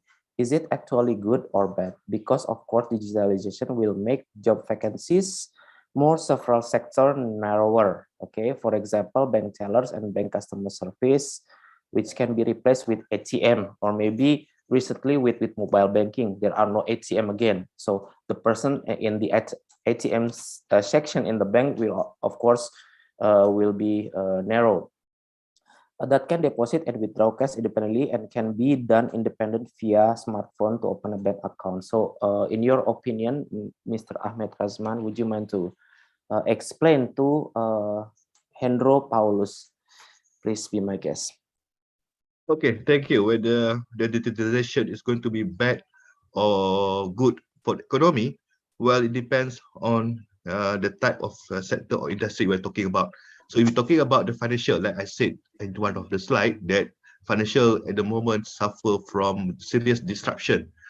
I do not know in Indonesia, but in Malaysia, even though the banks are still making lots of profit, billions of profit, but they have now started to close down branches. In fact, in one area, they only have one branch. Everything is now through online, through app, through smartphone. And in fact, this quarter, Bank Negara Malaysia, the Central Bank of Malaysia, is going to award 5 digital bank license to the financial players in Malaysia, meaning that this bank will not have a digital infrastructure. So everything is through a smartphone. They can put a deposit and also apply for loan. And this license is not just for new fintech players, but the existing bank can also operate digitally. And when we're talking about the financing, it's not just through bank. We have 11 ECF platform, equity crowdfunding, and we have a P2P platform as well, peer-to-peer. And also, one thing that I foresee that's going to become a major changer is the introduction of CBDC, Central Bank Digital Currency, CBDC, which many countries have started to tested, like China. Okay, they have tested it in the 3 major provinces, and Malaysia, Singapore, Australia, and South Africa are currently involved in one project, Project Damba, to look into how trading between these countries will be facilitated using this CBDC. This CBDC is a cryptocurrency under blockchain technology. And instead of printing paper or shilling, so the central bank will just simply create a cryptocurrency out of it. In fact, a country of Barbados already have that. Israel, I think they have digital shekel using the Ethereum technology. So many countries have done this. And this is going to be something that we can avoid, because China is intending to make sure future trading with the countries must go through the CBDC. They're going to bypass the SWIFT method currently controlled by US. And once China has done that, so all other countries have no choice but to trade with the CBDC to reduce reliance on US dollar. And when we look into this CBDC, it has many advantages. It will remove uncertainties in or issues in money laundering, shadow economy, because everything now can be traced. Where do you spend, which economic sector need the liquidity, but also bring this big brother effect, meaning that people know, the government will know where do you spend your money. If you haven't paid the tax, they can withdraw the money from you. In fact, in Malaysia, our Inland Revenue Board has changed their regulation. They can now take the money away from the company's account if they didn't pay the tax. Meaning this is not when they claim for the tax claim, but when they have already paid the tax claim, filed the tax claim, but have yet to pay, but refuse to pay. So now under the law, the Inland Revenue Board can simply take the money away from the account. So this is something that I foresee going to happen quite soon, especially when we're talking about the sovereignty of the nation in the digital economy. So how's the answer, Hendro Paulus? I think it's enough. Thank you, Dr. Prof. Okay, gladly we still have maybe around 6 minutes more to ask the question. Please, who wants to ask the question? You can raise or on your hand. Either way, you can chat on your chat box. Okay, Nabila Mardiani, please ask something. Good day, sir. Let me introduce myself. My name is Nabila Mardiani. Let me ask some questions. The need for human resources in several businesses fields is still very massive if all of them are carried by robotics. In America, self-service cashier payments have been implemented. It is one of the applications of Industry 4.0. Do you think it can be applied in developing countries? What about the impact of human resources, which is a concern in the era of Society 5.0? Thank you. I didn't get the first part of your question. You are referring to human resource in the how to ensure that what exactly the question? The first part of the question. Do you think it can be applied in developing countries? What can it be applied? Self-service cashier payments. Self? Self-service cashier payments. So you payments with yourself, not with the cashier. So with the machine, through a bot. Oh, all right. Okay. All right. Okay. Thank you. Sorry, I didn't get it. Okay. So we're talking about how we're going to live out our life in our country, in a developing country. The challenge for any country when facing with the advent of technology and when we are transitioning into a digital economy, society 5.0, it's all about the equality. Okay, how we can make sure everyone will not be left behind, and this is a major concern. So this is something that every party, every entity, government or private, have to consider. It's not a solo effort. Okay, it's not just simply a government effort, but it requires participation from many parties, many individual and organization. I remember during this pandemic, sometimes when the government face huge challenge to make sure everyone will not be affected by the pandemic in terms of losing their job, do not have enough food to eat. So it's the public, it's the individual who came up with the kind of technology that allow everyone to benefit. We have this app that's being developed called Bendera Putih, or white flag.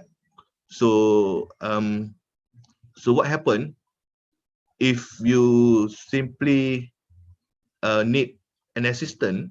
Okay, so you just put out a white flag on this app, and you will be able to see who's in the nearby, who's also willing to give help. I think the one who wants to give help is a blue flag. So immediately you can make sure that no one is being left behind. And this app was free and was developed by the public, and is fulfill the purpose of helping everyone, regardless what kind of assistance they need. And so we're talking about ability to pay. The basic platform must be there, meaning that we must make sure everyone has access to a device first. Like what we have now is a phone or smartphone, and the connectivity, the infrastructure must be there. Otherwise, we will not be able to ensure that everyone will benefit from what we are championing. And also, when we have such kind of connectivity, it will allow many people to uplift their livelihood, even though they are far away from the urban or from the major cities. In one of the things that I noticed in Malaysia, it's not just simply the movement of people. During this pandemic, we cannot move. So what happened now? The one that move actually the money and the product. Okay, so the money transferred digitally, and the product also can be transferred from anywhere in the world.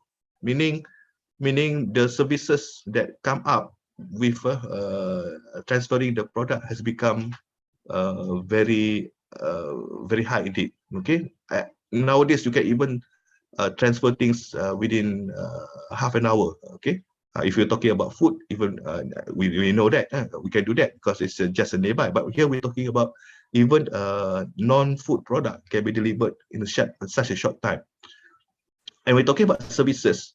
You're probably aware that the main sector in Malaysia now is no longer manufacturing. I think the previous presenter also, Mr. Faisal Bari, has mentioned that manufacturing in many countries has declining. So we are now more towards a services nation. So we're talking about services. This is the opportunity, because you can provide services without physical challenges, without the border restriction. And one of the government effort is actually to encourage the individuals to become a creative service provider, create these value-added services that cannot be Dr. copied. Ahmed, would you mind to wrap up the Okay. answer? Thank you. Okay, that cannot be copied by the rest. So this is something that we're talking about human resource, the ingenuity, the innovativeness, together with the existing infrastructure is crucial to make sure no one is being left behind by when the government decided to become Society 5.0. Okay, Nabila, thank you so much for your question, and Dr. Ahmed, thank you so much for your answer and lectures. So I would like to inform you that we are going to have our next session, which is our third keynote speaker lecture. So for Dr. Ahmad Razan, we hereby to say thank you so much. Okay. Thank you, everybody.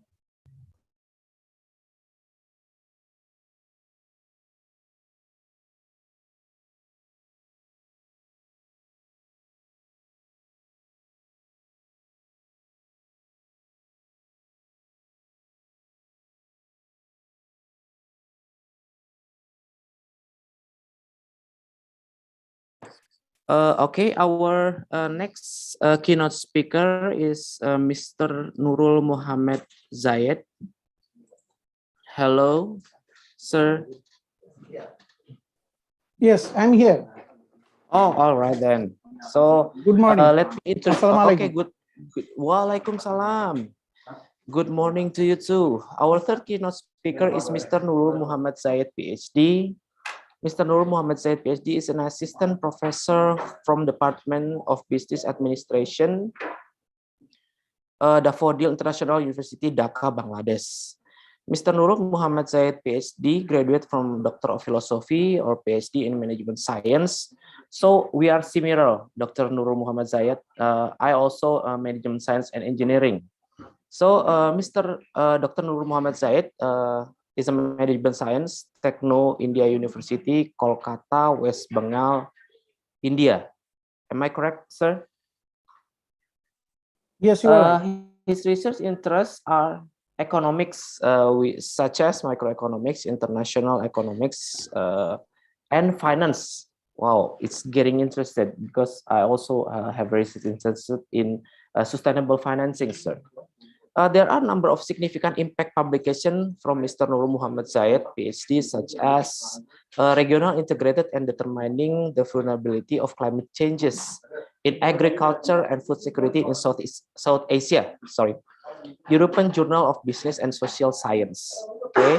Apart from that publication, Mr. Nurul Muhammad Zayed also had a factor behind the adoption of green banking by Bangladesh Commercial Bank as a university review. Also, an analysis of fiscal policy regarding income distribution of Bangladesh with reference to 2004 up till 2017. The Jagangigar Journal of Business Studies. So, without further ado, we hereby provide Mr. Nurul Muhammad Zayed, PhD, the time to provide us lecture. Please, Doctor. We hereby give you the time. Okay, thank you. Good morning, Assalamualaikum. So Waalaikumsalam warahmatullah. First of all, let me just share my screen.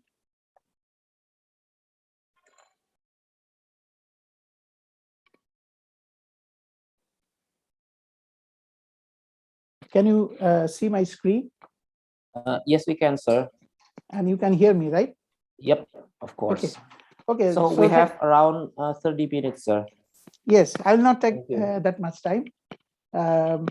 First of all, I wish to thank you, the Marco Buana University Authority, specifically Faculty of Business and Economics, especially the student club, to invite me in this international seminar in front of a gigantic audience, and I'm very happy to be present here.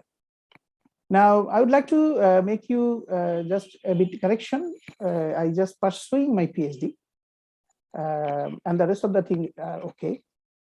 Now, here, today's seminar the title is very contemporary.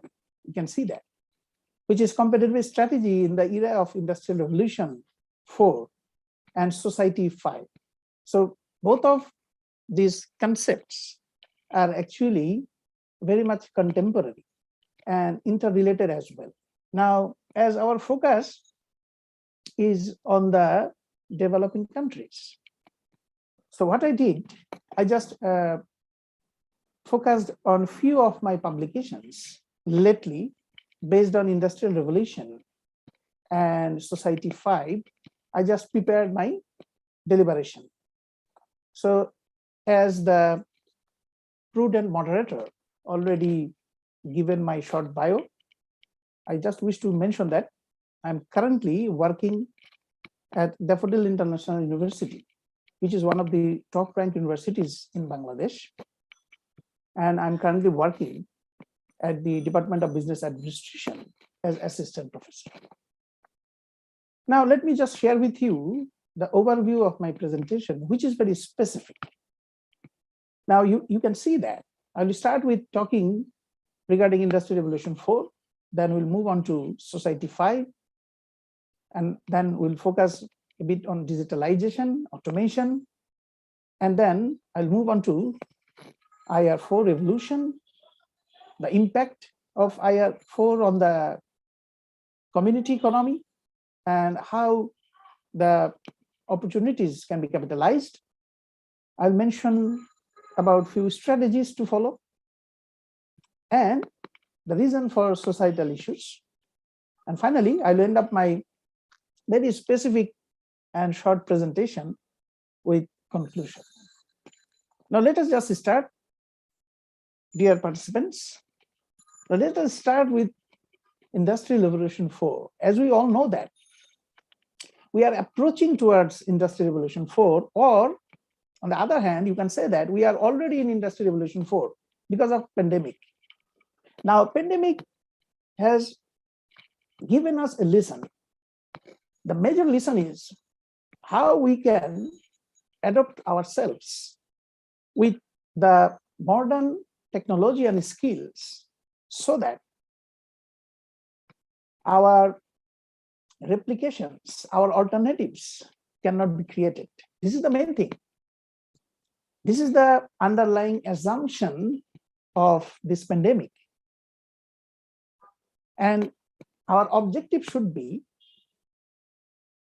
we should design ourselves, we should prepare ourselves in such a way that our need and urgency cannot be diminished. If we can maintain our skills, we can adopt our updated skills with the need of the 21st century, then we'll be able to adapt with the changes and we can ensure our own sustainability. So this is the underlying assumptions of this Industrial Revolution 4. Now here you can see the trend already has begun, the trend of automation. And here the cloud computing and IoT and artificial intelligence are playing a vital role. Now, my dear participants, how we can cope up with artificial intelligence could be a question. Now, we need to maintain our upper hand on artificial intelligence. We should not forget that artificial intelligence is created by the human being. So the creator should not be obsoleted by its own creation. This is the main thing here. We created artificial intelligence, so we need to know how to make artificial intelligence your slave. Otherwise, there is a chance that you can become the slave of it. Few questions already arise, how we can make ourselves sustainable in the era of automation. Now let us focus on Society 5, which is a contemporary and very interesting topic, I suppose. Now here, by definition, we can see that Society 5 balances the best interaction with the individuals in a society to indicate the center society and to achieve and to adopt the goals in the Industrial Revolution. Now, I would like to point out on few issues here. Now, automation will not be the only solution here. Now, being the person of management and being the person of management science, what we should focus on is to focus not only on the individual performance, rather to convert those individual performance in a group so that we can maintain that synergy. Now, if we can work in a group, if we can develop a team using the automation, then we can make sure that the outcome will be maximized and we can ensure the sustainability as well.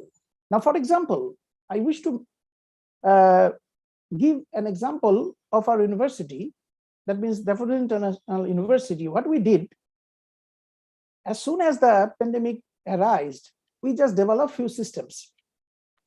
For example, BSc Blended Learning Center, through which we delivered our lectures, our classes, and also we developed Smart Edu, through which all the employees, the staffs, the faculties, they performed their duties, they recorded their duties.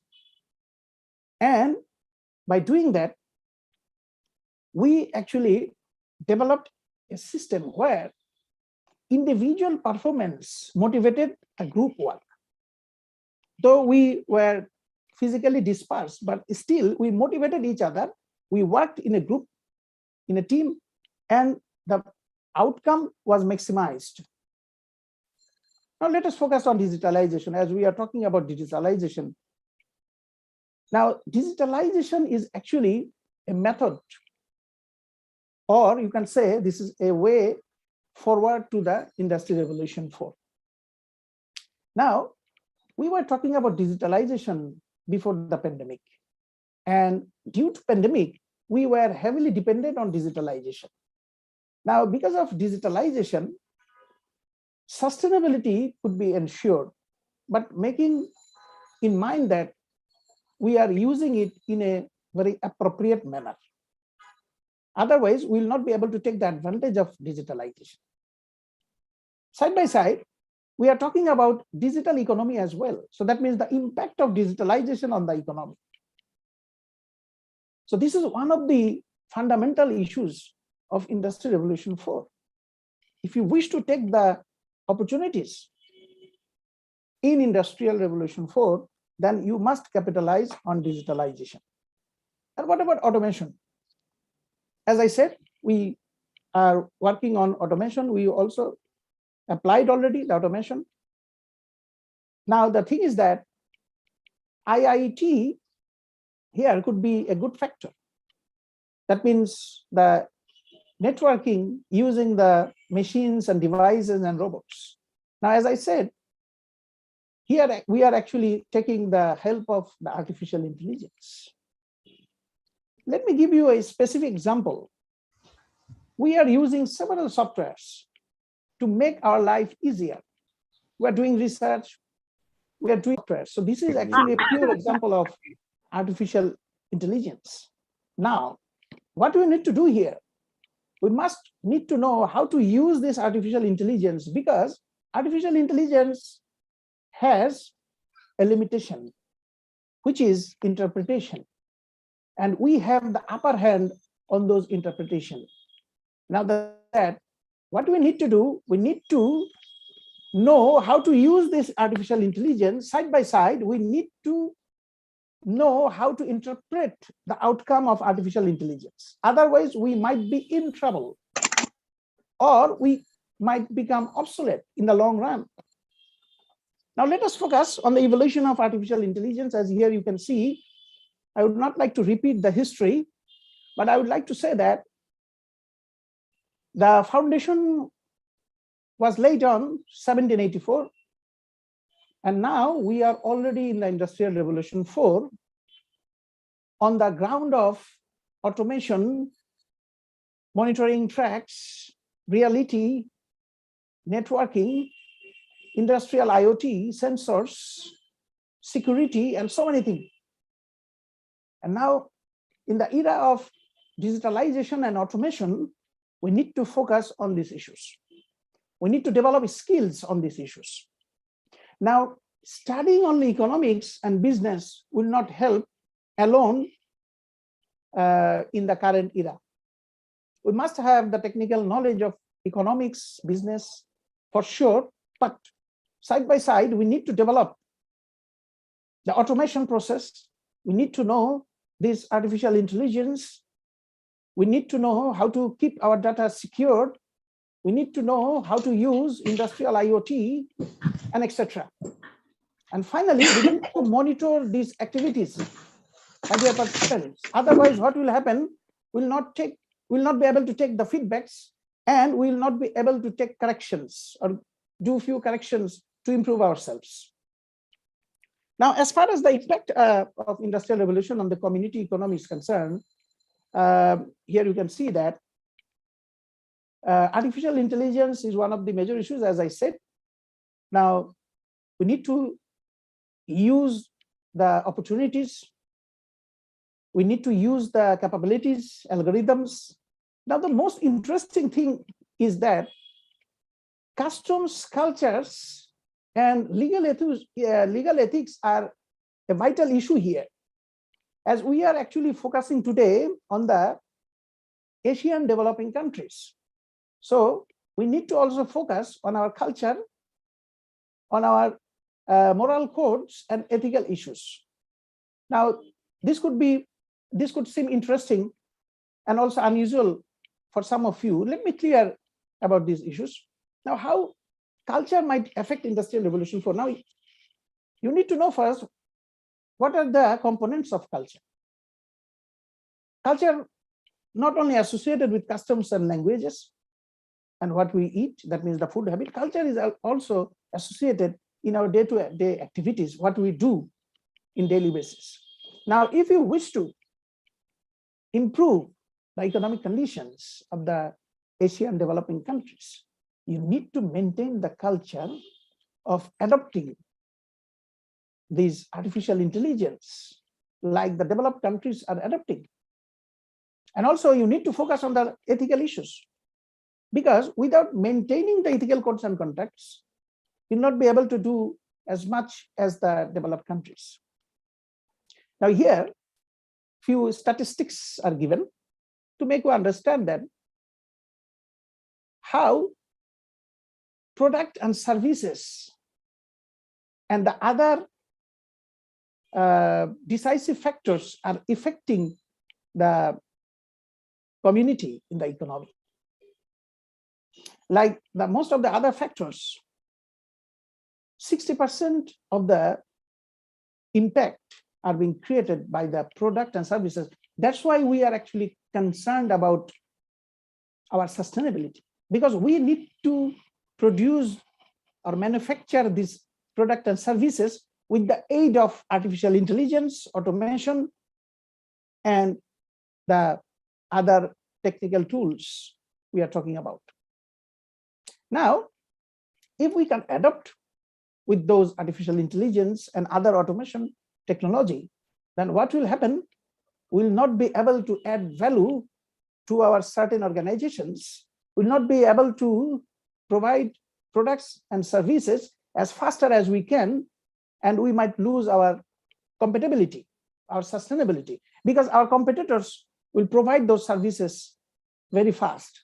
That's why freelancing are taking place, my dear participants. Now, what could be the opportunities here?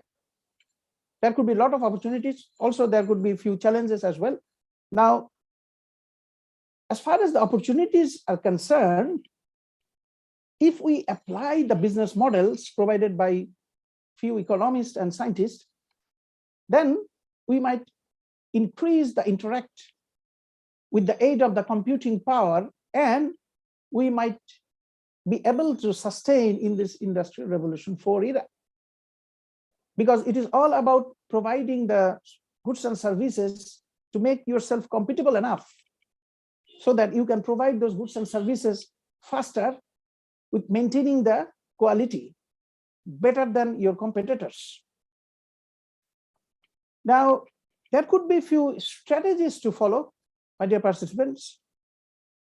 Now, definitely the strategy should be comprehensive and holistic.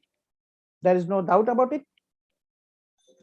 And you can see that Industry 4 strategies are actually growing more with the financial and investment issues. Now, people are trying to invest in several new ideas, in several business, entrepreneurship are developing. We need to grab those opportunities. And if we can ensure those opportunities, so there will be more employability. And of course, we must have few certain skills to grab those employability or employable opportunities. Now, the interesting fact is that the firms are using these strategies, are getting their revenues increased by 5%, and the number of these firms is almost 90%. And currently the firms, those are not appropriately using this automation and technology, they are actually a bit lag behind, and the number is 72%. So you can see the difference. Now, here, as my previous prudent presenter already mentioned, that we need to adopt few certain skills, my dear participants, to make ourselves sustainable and to adopt in this Industry Revolution 4. Because here we can see few jobs will be demolished and few new jobs will be created as well. Now we need to grab the opportunities of those new jobs. And to grab those opportunities, we need to make ourselves fittest and compatible by adopting few certain skills, the skills of 21st centuries, the skills that are associated with technology, and of course, soft skills will play a vital role as well. Now, as far as the reason for choosing these societal issues, as we are concerned about Society 5, here we can see that most of the organizations, or even a society at the end of the day, are actually involved in generating revenue. So revenue is the key here, my dear participants. Now, here is the time. It's the time to generate your own earnings by providing or generating the revenue for your organization. You need to add value for your organization. Everywhere, anywhere you work, you need to ensure that you need to generate revenue for your organization so that your salary or earnings could be ensured. So this is one of the major reasons of the societal issues, apart from other issues like the nature of the business, compliance with government regulations, corporate regulations, employee pressure, and so many things. So that could be one of the interesting findings. Now, last but not least, I would like to say that as we are talking about to improve the economic conditions of the Asian developing countries, we are here, we are gathering here, right? So what we need to do, we need to develop few models, and not only develop those models, but also we need to implement those models. And those models should be focused on creating new opportunities. We should not cry over the rotten milk. That means we should not focus on the demolished jobs. Rather, we should focus how we can make ourselves compatible, employable for the new opportunities that will be created in near future. Now, as far as the recommendations are concerned, my specific recommendations are to develop such an organizational culture where all the individuals will give their effort to construct a team by using the automations. Now, leaderships will need to be developed here because the leaders of the 21st century will lead these employees, these followers, so that they can line up, they can team up with their skills. Job rotation should be there. Whatever skills you have, you need to apply in an appropriate manner so that you can work in a team. And if you can contribute in a team by your individual effort, then it might contribute not only to your society, but also to your economy. And in general, that might help to improve the economic condition of your country. So you can see a few references are there, as I said in the beginning, that I constructed and prepared my deliberation based on few publications that I published lately. So that's it, dear participants. Thank you very much for your patience. Thank you.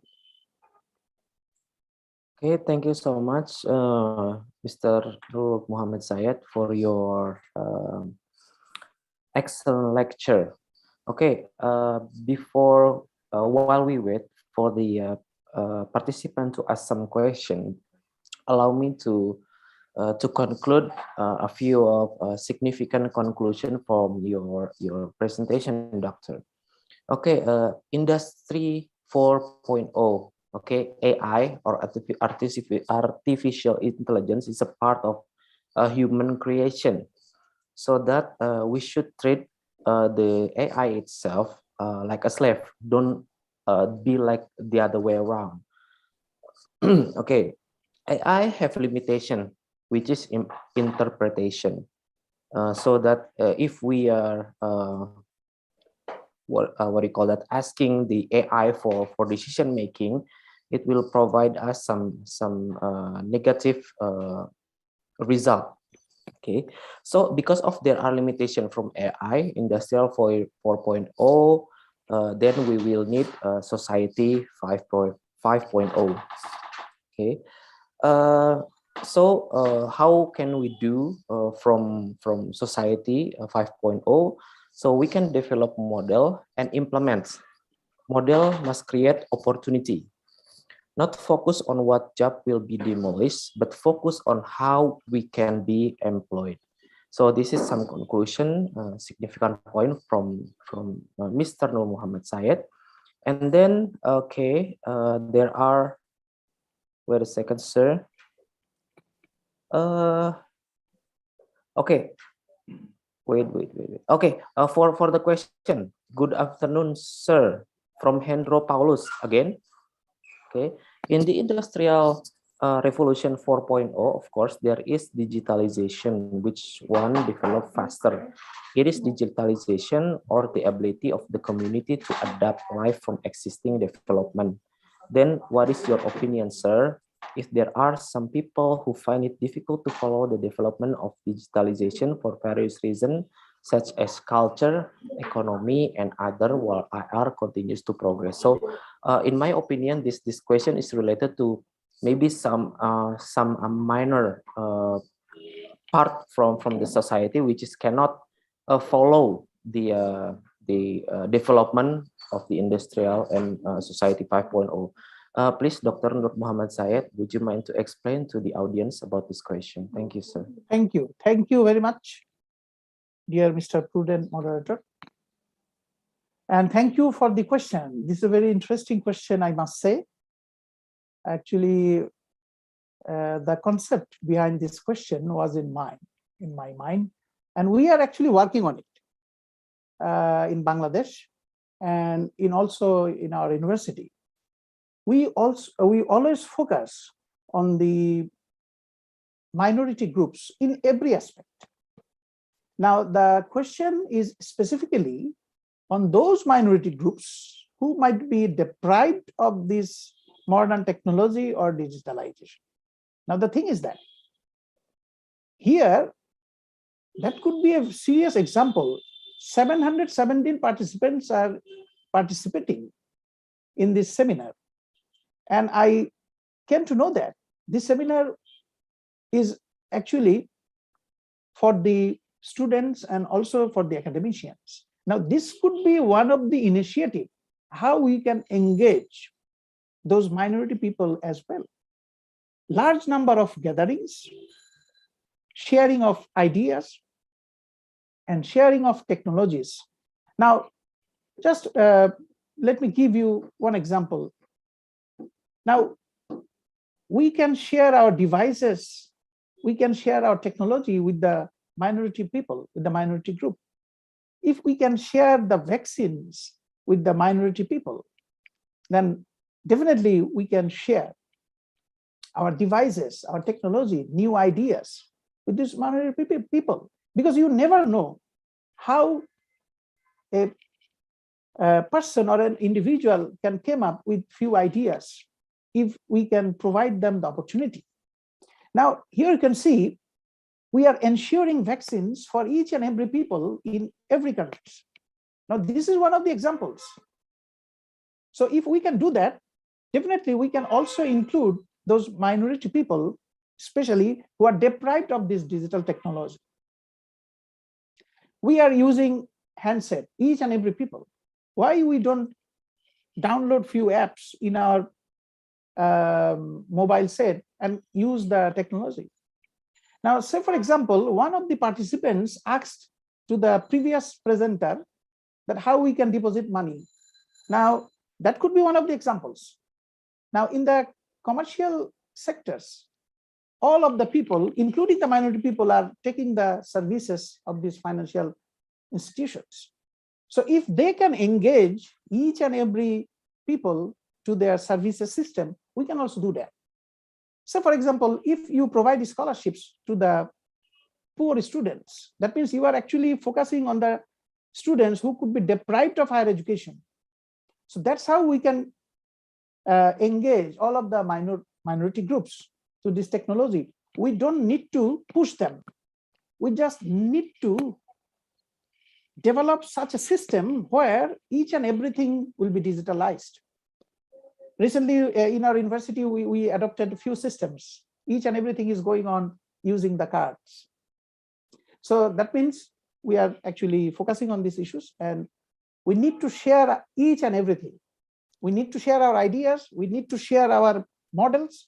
And if possible, we need to share our devices. We need to open up all the trainings, seminars, symposiums, conferences to each and every people so that they can learn and they can apply. I hope you can get my point, dear participants. Okay, thank you so much, Mr. Nur Muhammad Syed, for the answers. So I think we have another question from Teresia. Okay, please be my guest. Ask some question. Okay, thank you for the opportunity. My name is Teresia Angel Mirahanda, and I'm from Mercu Buana University from Management Bachelor. I'd like to ask about what is happening in our lives these days, because as we all know, see that we are on the stage of Industry 4.0, Society 5.0, and also digitalization. Now, we all see that many jobs have been replaced by sophisticated machines, while the number of human population in the world is increasing very rapidly. This results in a large number of human resources, even with a very good quality human. So, but we have a limited job opportunities. I would like to ask, what do you think is the best way to solve this problem, sir? I think that's all what I want to ask. Thank you. Thank you. Thank you very much for your contemporary question. I'm glad that you asked this question, and I'll try my level best to comply with your question. Now, the thing is that the question you have asked is actually, you are worried a bit regarding the job revolutions and Industry Revolution 4. That means the challenging sides of the Industry Revolution 4. Now, as I said, first of all, we need to focus on the skills of the 21st century. Now, as far as these skills are concerned, one of the major skills is mental strength. Now, this is very interesting. Now, we always talk about technical skills, artificial intelligence. That's okay. We need to develop those skills for sure. But first of all, we need to develop our mental skills. And in this pandemic, those who survived, I am sure that they have already developed their mental skills.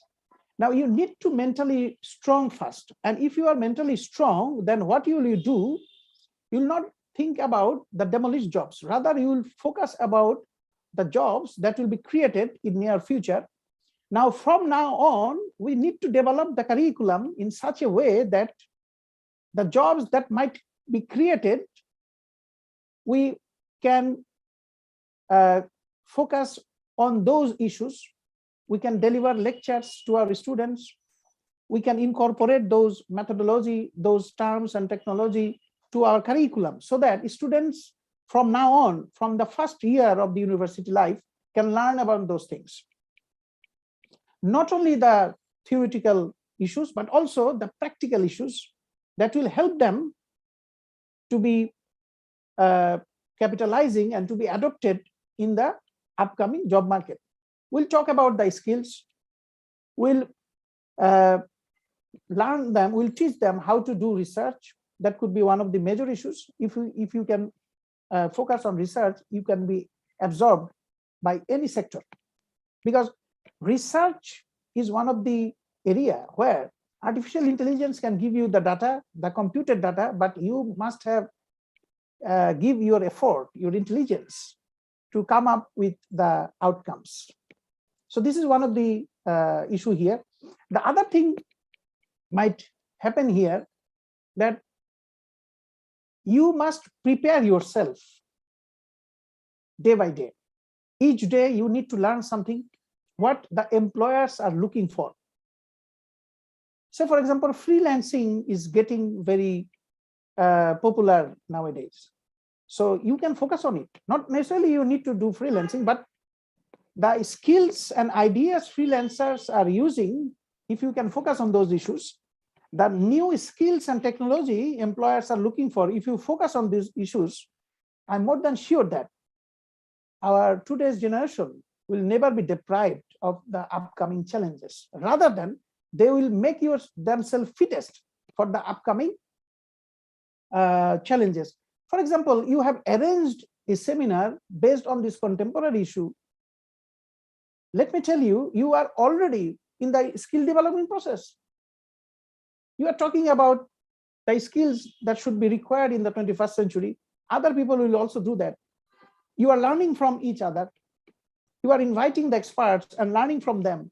And if you can develop those skills, as you are concerned about those skills, then I'm more than sure that you don't need to worry about the negative impact of Industrial Revolution 4, because we need to see problems and opportunities, my dear participants. Thank you very much.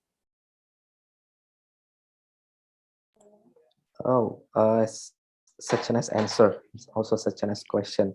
So how about the answer? Oh my, Teresia, how about the answer? I think the answer is good enough, and I match with the answer. Thank you so much for the answer, Mr. Said. Actually, Dr. Nur Muhammad Zayed, you have your presentation, you have your time. It's very what do you call that?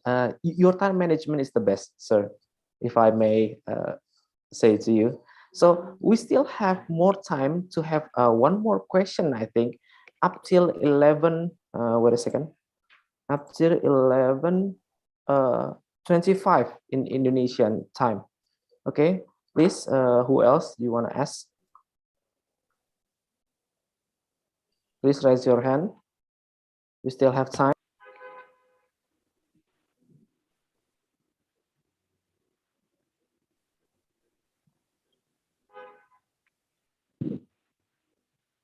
Okay, while we wait for other questions, would you mind to provide me a time to ask question, Dr. Yes, Nur of Muhammad course. Zayed? Yes, Okay, of thank course. you. So we are living in Society 5.0 era, sir, related with Industrial 4.0 as well. In your opinion, sir, or maybe based on your publication, based on previous publication, how sustainable or how green is Society 5.0? I think this is my question, sir. Okay, thank you. Thank you. This is another relevant question. And you talked about sustainability, that means the green sustainability. So when you talk about the green sustainability, you are actually focusing, yes, you are actually focusing on a few issues. That means you are actually focusing on the growth, that means the economic growth. You are focusing on the sustainability, and you are also focusing on employability. Now, my dear prudent moderator, as you can see that most of the participants here are actually concerned about employability. Now, if we can ensure the employability, that will lead to the sustainability. And as you raise the point of green sustainability, that means, what does that mean? That means you are also focusing on the automation. So for example, what could be a proper example of green sustainability? So for example, a few years back, we were more focusing on paperwork. We are using more papers. We used to write so many things on paper to record our, for documentation, right? Nowadays, what we are doing, we are actually using the technology. Whatever we need to do, we just documenting using several softwares, using the Google Drive. Now, the thing is that we are now less dependent on the papers. So that means what? That means we don't need to cut down the trees nowadays that much as we used to cut down before. So this is green sustainability. That means when you are using the automation appropriately, so one of the examples could be that means you don't need to do paperwork that much. You don't need to cut down the trees.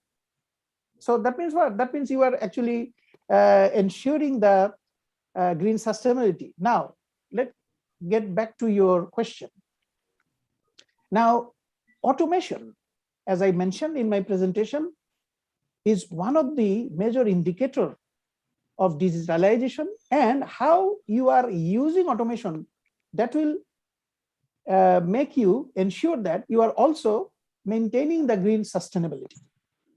Now, when you talk about the automation, in terms of automation, you need to use this Society 5, because you cannot do automation alone. You can invent it, but you need someone to practice it. And you need to ensure Society 5 by ensuring the teamwork. Now, if you need to ensure the teamwork, you need to perform individually as well, because your individual effort in a team will constitute the outcome.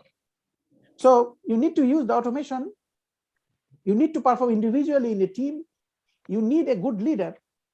And if you can ensure the digitalization by your effort, then it is quite inevitable that you will be able to ensure the green sustainability. And you are also doing that. Think about, you have arranged this seminar. Now, if you would arrange this seminar in person, you need to use so many papers. Now, what you did, you just send me the invitation by using the e-card. You are already using the green sustainability, my dear moderator. That means what? That means you are using the automation. And still you have gathered so many participants, 721 participants. I'm not sure if you physically gather this seminar, I'm not sure whether so many people would have gave their time to gather in such a event. So my point is that you need to ensure automation in an appropriate manner. And you need to ensure Society 5. So what is the actually meaning of Society 5 in a nutshell? Society 5 is nothing but contributing your individual effort in a team so that the outcome could be maximized with the aid of automation. So I hope you can get my points, dear moderator. Yes, I get your points, Doctor. Thank you so much. Thank you. So from all of the participants, please raise your hand. We still have around 5 minutes for asking a question session. You can ask questions as you have time. I'll be happy to comply. Yeah, actually, doctor, my research topic is sustainable financing, sir. I recreate the model, an econometric model, how to assess bank sector, industrial sector financing from banks. Which industrial sectors or non-industrial sectors have positive or a negative influence to the environment. That is my research area, because we both know that you and me have the similar major, right? Management science and engineering. So we have the same similar research Nice to field. hear that. Yeah, yeah, sir. You know, because I was studying in China, and most of my friends also a Bangladesh person, sir. Yes. My PhD's friend. So between all of the all of the participants, do you have any question, or please chat through the chat box here.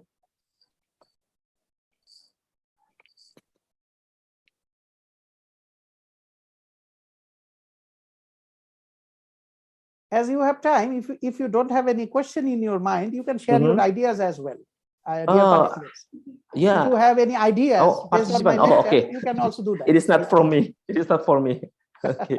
So please, dear participant, if you have any idea, you can contribute your idea here within the time, of course. Within the time. Yeah, yeah, we still have time, like 4 minutes. So it is a good.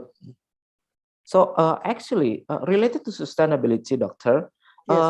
Sustainability recently is not always about environment. Am I right, sir? Yes, of course. Yes, yes. For example, like we have a sustainable relation with our coworker, for example, in the office or building. Okay. Yes. So something like that. So do you think that this Society 5.0 contribute significant impact for other aspect sustainability rather than only the environmental itself, sir? Yes, of course. I definitely do believe that. It's not only about the environment, because as you know, being the person of management science, there are two types of environment apart from the natural environment, like internal and external. Now, in internal environment, all of the stakeholders within the organizations lies. And in the external environment, all the stakeholders out of the organization lies. Now, here you can see, we are focusing on employability, but what after the employability? So, for example, you are now dreaming of a job. Now, while you are dreaming of a job, you are only dreaming of a job. But what about after getting the job, my dear participants? You need to make yourself fit enough. Yes, can you hear me? Okay, so I'm sorry. Yeah, I can hear you. There are some questions. Assalamualaikum, sir. It's Fardin. Thank you for your profound discussion. As we see that the global politics seems to be in a very unstable situation. Okay, what do you think about the potential impact of global politics on the Industrial 4.0, sir? Would you mind to provide us the answer? Thank you so much. Of course. Thank you very much. Very good question. This is actually a question of international business. And when we actually talk about international business, a few issues came first. One of the issues are actually politics. The other issues could be culture. The other issues could be ethics, as I mentioned. But definitely, politics is one of the major issues. Now, the thing is that, first of all, you need to identify the dimension of politics. Now, what is actually politics? Politics actually the activities that generally the policymakers implements. When the policymakers implements the strategy to enhance or to develop the economy of a particular country, we call it actually the politics. So if it then we must focus on the implementation of the policies by the policymakers, because by definition, the policymakers are actually called politicians. Now, so if we call that the politics of a particular country is very good, so that means what? That means the policies by the policymakers are implementing properly, and that definitely will enhance the economy. Now, if the economy of a particular country, say for example, the economy of our concerned developing Asian countries are positively affected by the good policies by the policymakers. That means from the politicians, which we call actually politics, then definitely it will enhance the development of economics and economy, and we'll be able to cope up more with this industrial revolution if we have a strong economy.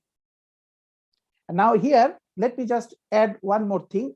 We often focus about unemployment and getting employed, but we must focus on our sustainability in the organization, as our prudent moderator mentioned.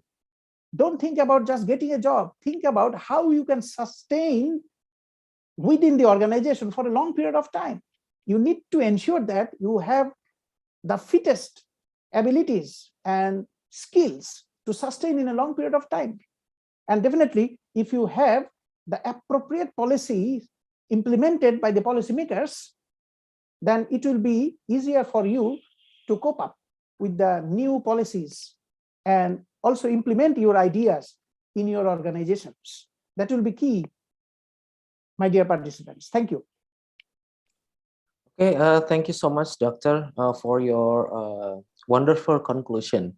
Because the time of for the keynote speaker 3 is already up. So I hereby provide the MCs to continue the schedule. Please be my guest.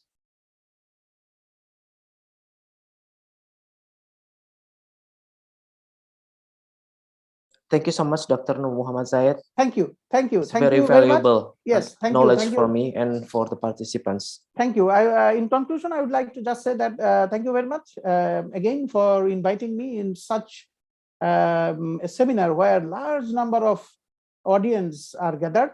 And I also would like to thank the authorities of the concerned universities. And of course, I would like to thank to our prudent participants for asking such kind of intellectual questions and also showing their great patience. Thank you very much. Okay, back to MCs. Hello. Thank you so much.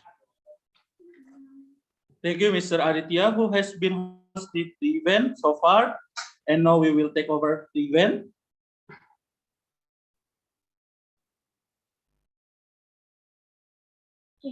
Thank you, Mr. Aditya. You're very welcome.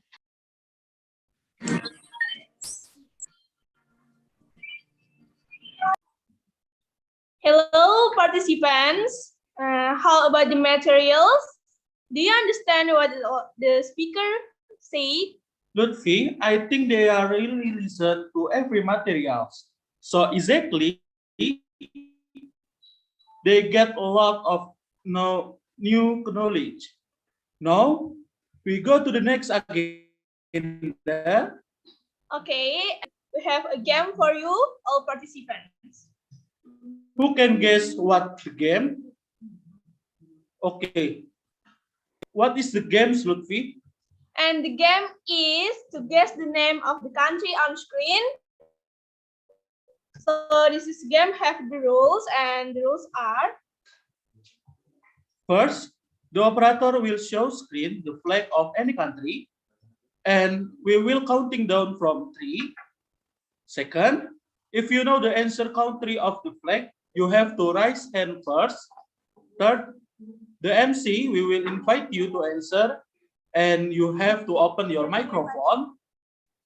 Fourth, there will be 2 winners in this game based on accumulated of point. If you can guess one of the country of the flag, you will get 1 point. So, operator, please show the game.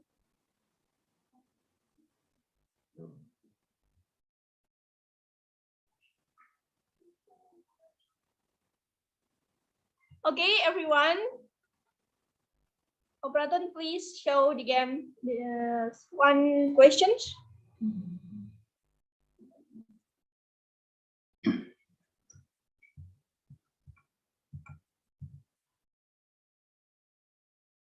Thank you. Okay. Okay, everyone. So this is the first questions in our game. So don't forget, we will counting down from 3, yeah? And after that, you have to raise your hand first, and then we can choose you. Okay, this is the first question. Who can guess what is the country artifact? 3, 2, 1.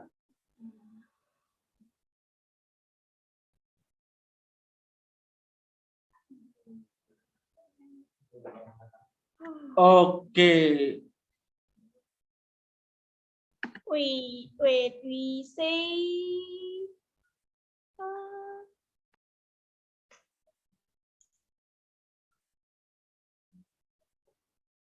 Sorry, MC. So we just say the name of the country. Okay. Hello.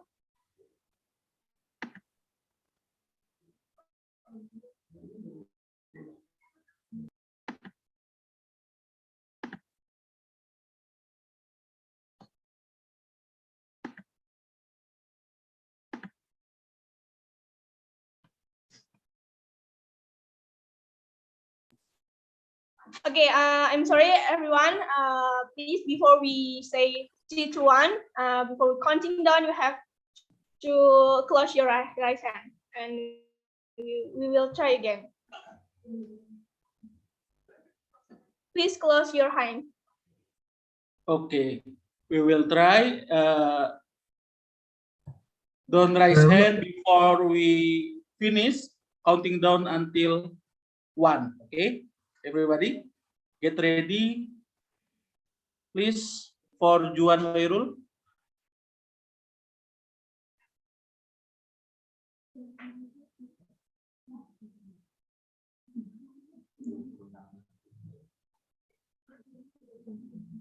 Okay.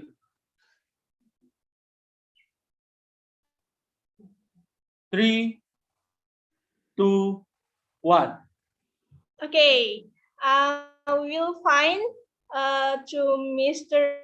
Ferdinand Islam. Can you open your mic, Mr.? Yes, I guess it's Bahrain, a Middle East country. Bahrain. Yes.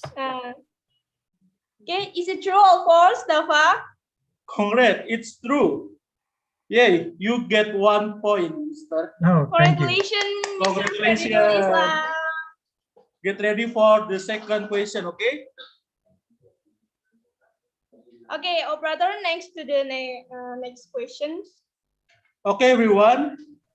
This is a second question. Before we go to the next question, please Please close your right hand. Please close the right hand.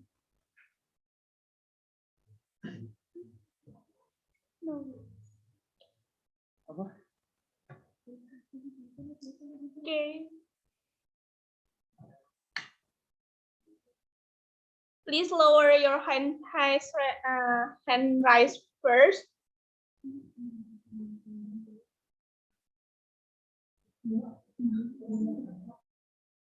Okay, so this is second question. Who can guess what is the country of this flag? Oh wait, Kak Dafa, this is masih ada. There are some people to raise hand, and please to everyone lower the raise hand. Okay, please Fanny and Mahaputra.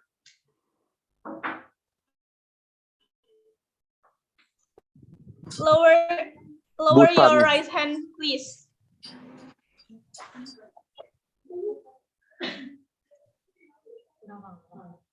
Okay. Okay. We will counting down from 3, and the participants get ready, ya. Okay.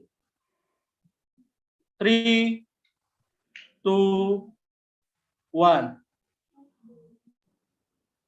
For For Octaviani. From Bhutan. From Bhutan. Okay, Bhutan. Is it it is true or false, Kadafa? Okay, congratulations. That's true. You get 1 point. Congratulations. Okay. Okay, everyone.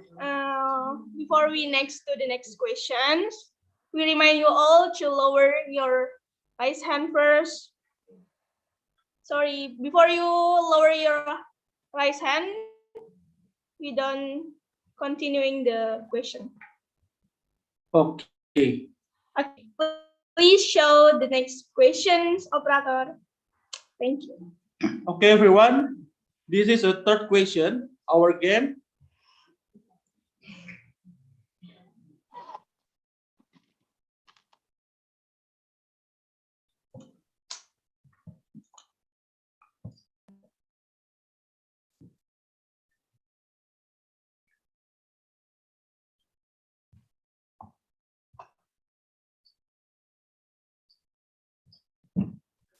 Okay, everyone. So listen this carefully. Okay. So if you raise your hand first before we counting down, it will not be continuing the game. Please lower your right hand first.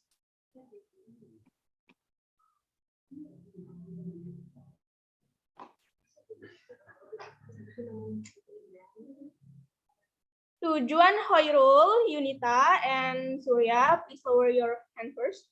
Please lower. Kazakhstan. No. Okay, Kazakhstan.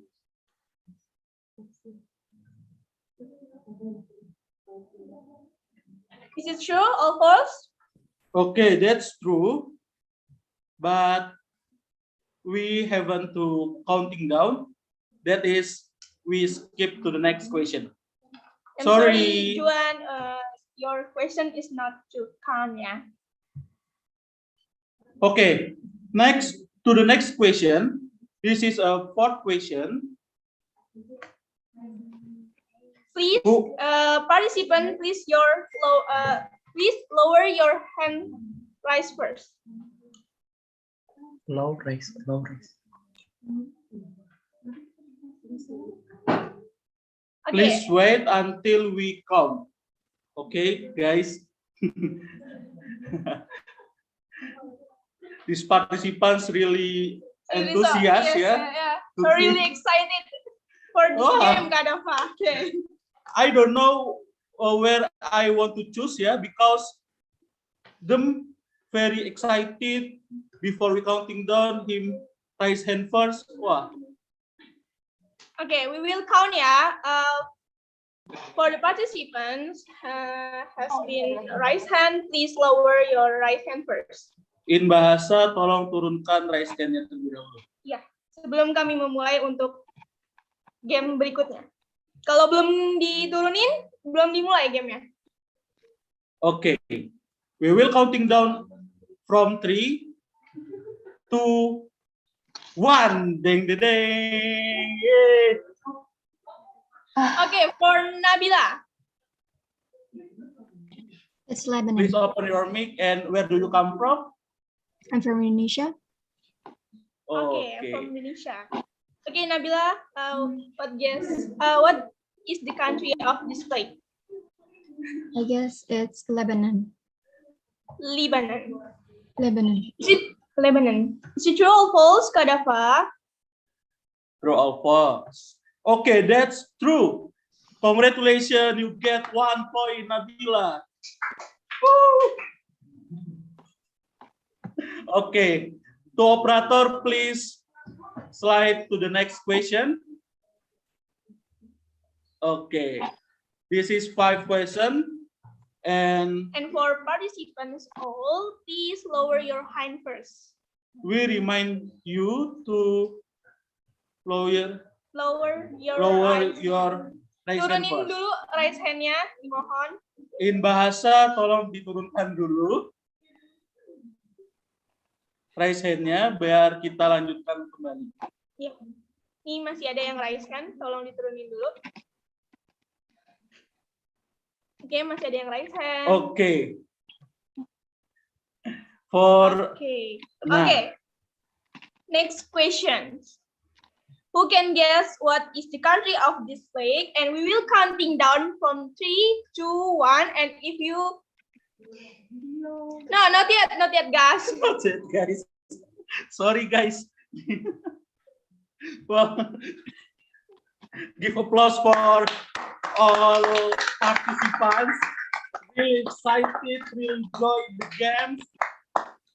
Ayo Kak, saya mau jawab. Okay. Wait a minute ya.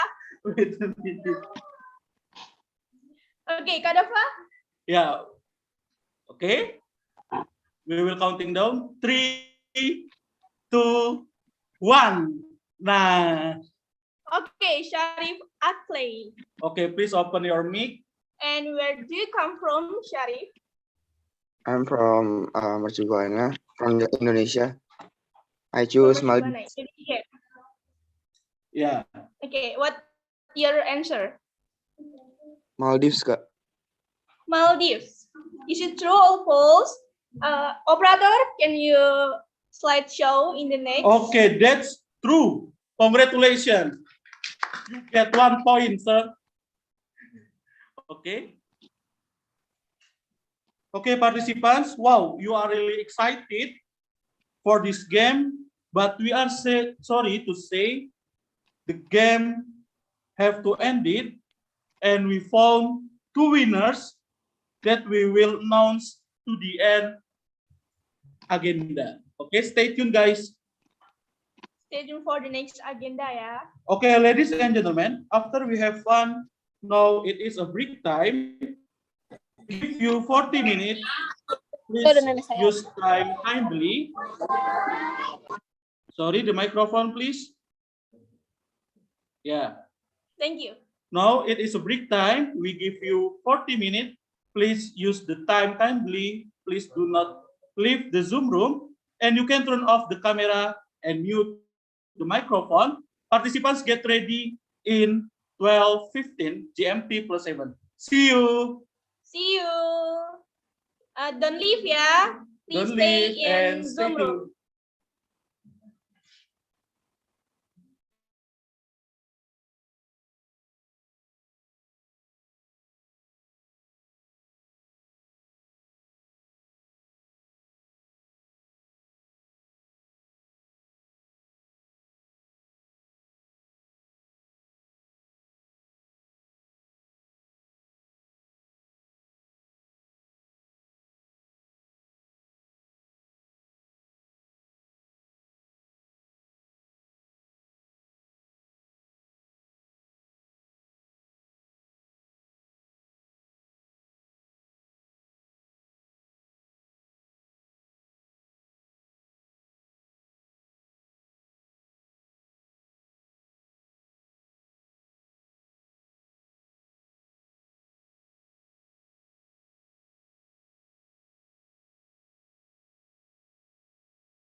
Okay, participants, we remind you all to you have to stay in the Zoom room. Don't leave from the Zoom room, yeah, guys. And you can close your camera and you can mute the microphone. But Please don't the leave. Zoom. Okay, because we can start again in 12:15 EM GMT +7. Okay. Thank you, everybody. Stay healthy.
Mentok tak kandani mung lakumu angisi-ngisi mbok yo ojo ngetok ono kandang wae enak-enak ngorok ora nyambut gawe mentok mung lakumu megal-megol gawe guyu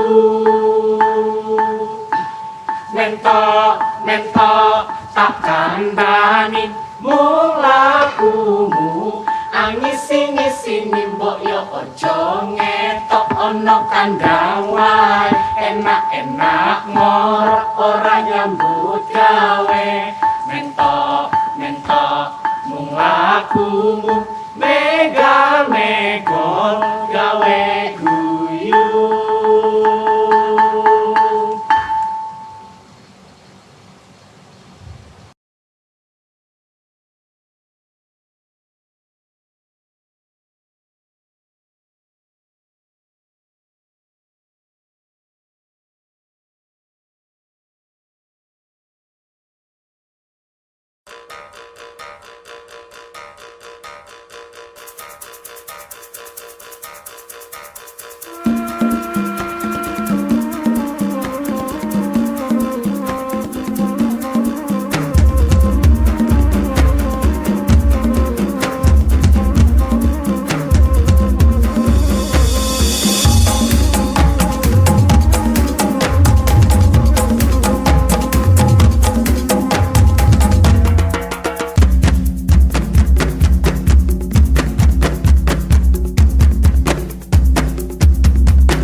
Universitas Mercu Buana is ready to compete globally.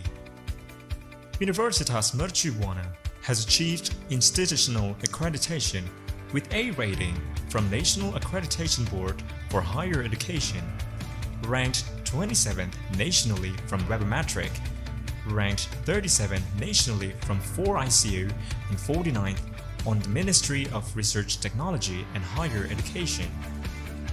In responding to the challenges of global competition, Universitas Mercu Buana made various efforts, including periodically develops curriculum with orientation towards the ever-changing needs of industry and society, empowers students with entrepreneurial skills, performs special competency tests through certifications carried out by professional certification institutions with National Agency of Professional Certification,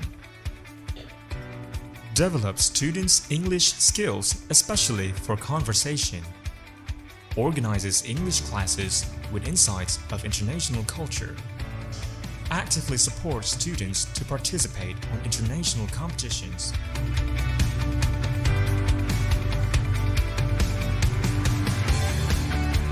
Universitas Mercu Buana has collaborations with more than 50 international universities in Asia, Europe, and Australia. Students can participate in international programs such as student exchanges, summer courses, and earning credits overseas. Along with science and technology developments, Universitas Mercu Buana lecturers continue to develop their competencies and consistently implement the three dharma of higher education through teaching, research, and community services. Universitas Mercu Buana lecturers also productively publish their scientific works in both national and international journals. Universitas Mercu Buana also has various copyrights and patents. Universitas Mercu Buana periodically implements visiting lecturer program to various foreign universities. In order to support the learning process towards internationalization, Universitas Mercu Buana always improves the quality and quantity of infrastructure and facilities. Universitas Mercu Buana has advanced broadcasting studio, dormitory, various disability facilities, as well as other supporting facilities. Universitas Mercu Buana prepares facilities and infrastructures which fulfill the international standards. Universitas Mercu Buana is a safe and healthy workplace where the environmental impact of all activities undertaken is tried to be minimized. Universitas Mercu Buana focuses on protection and continuous improvement for Universitas Mercu Buana community.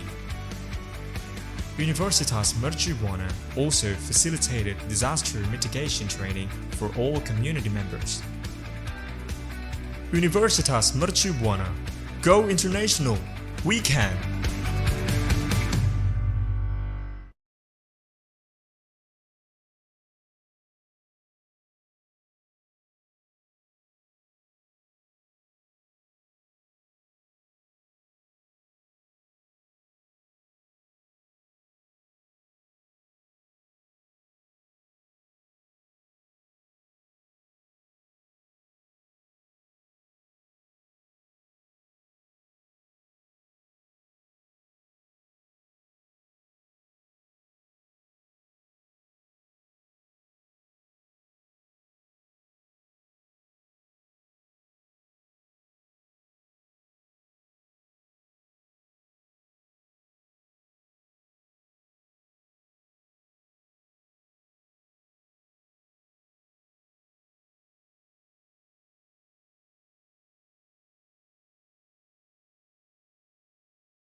Okay. Good afternoon, ladies and gentlemen. All participants who have not activated the camera are requested to immediately turn on the camera because the event will soon be resumed. Thank you.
Good afternoon, Mr. Aditya.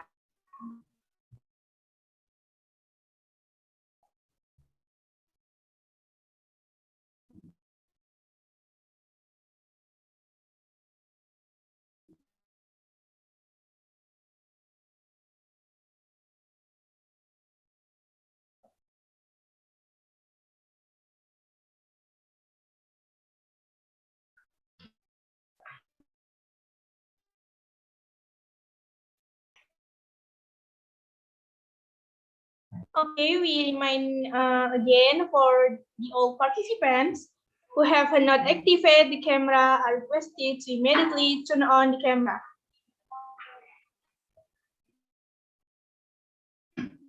Because the event will soon be resumed.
Good afternoon, Mr. Aditya.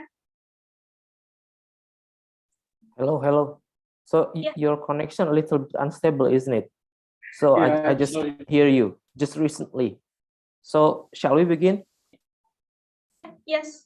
Okay. The break time has ended, and the participants have entered the Zoom room again. Please continue Okay. the event, Mister. Thank you. Okay. So our final fourth and final keynote speaker is Mr. Zahir Abbas. Mr. Zahir Abbas, hello.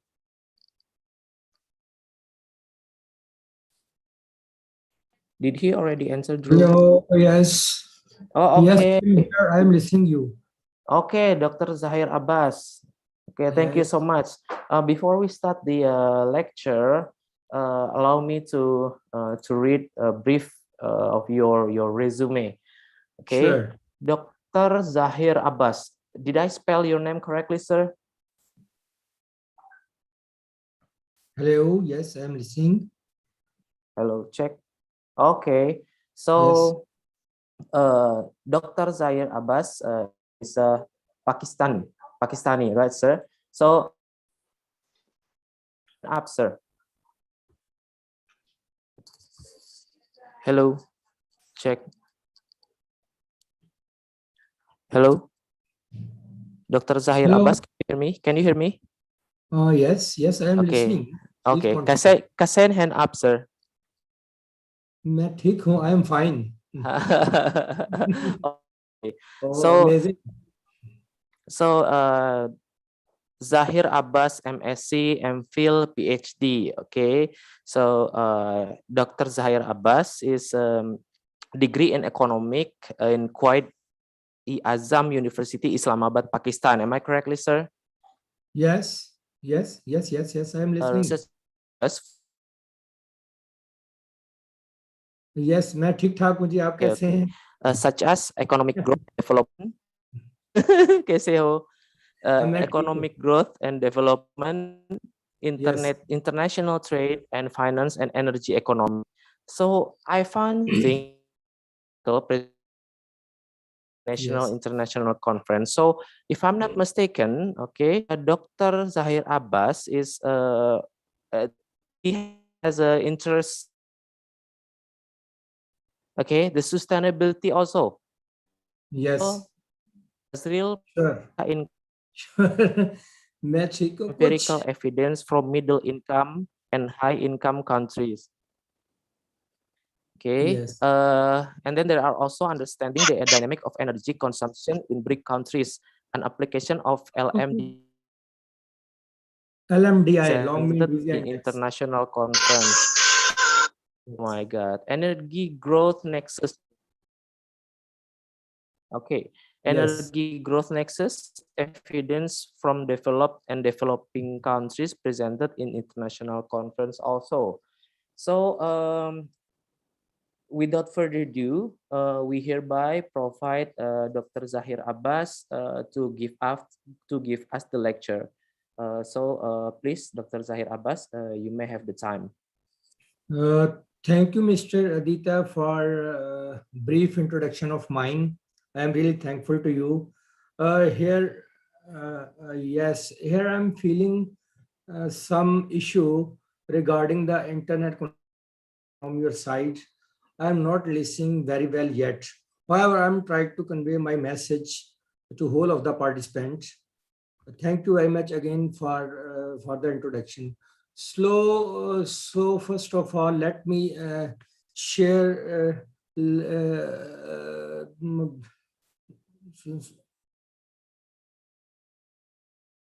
So first of all, I would like to request to allow me share my slides, please.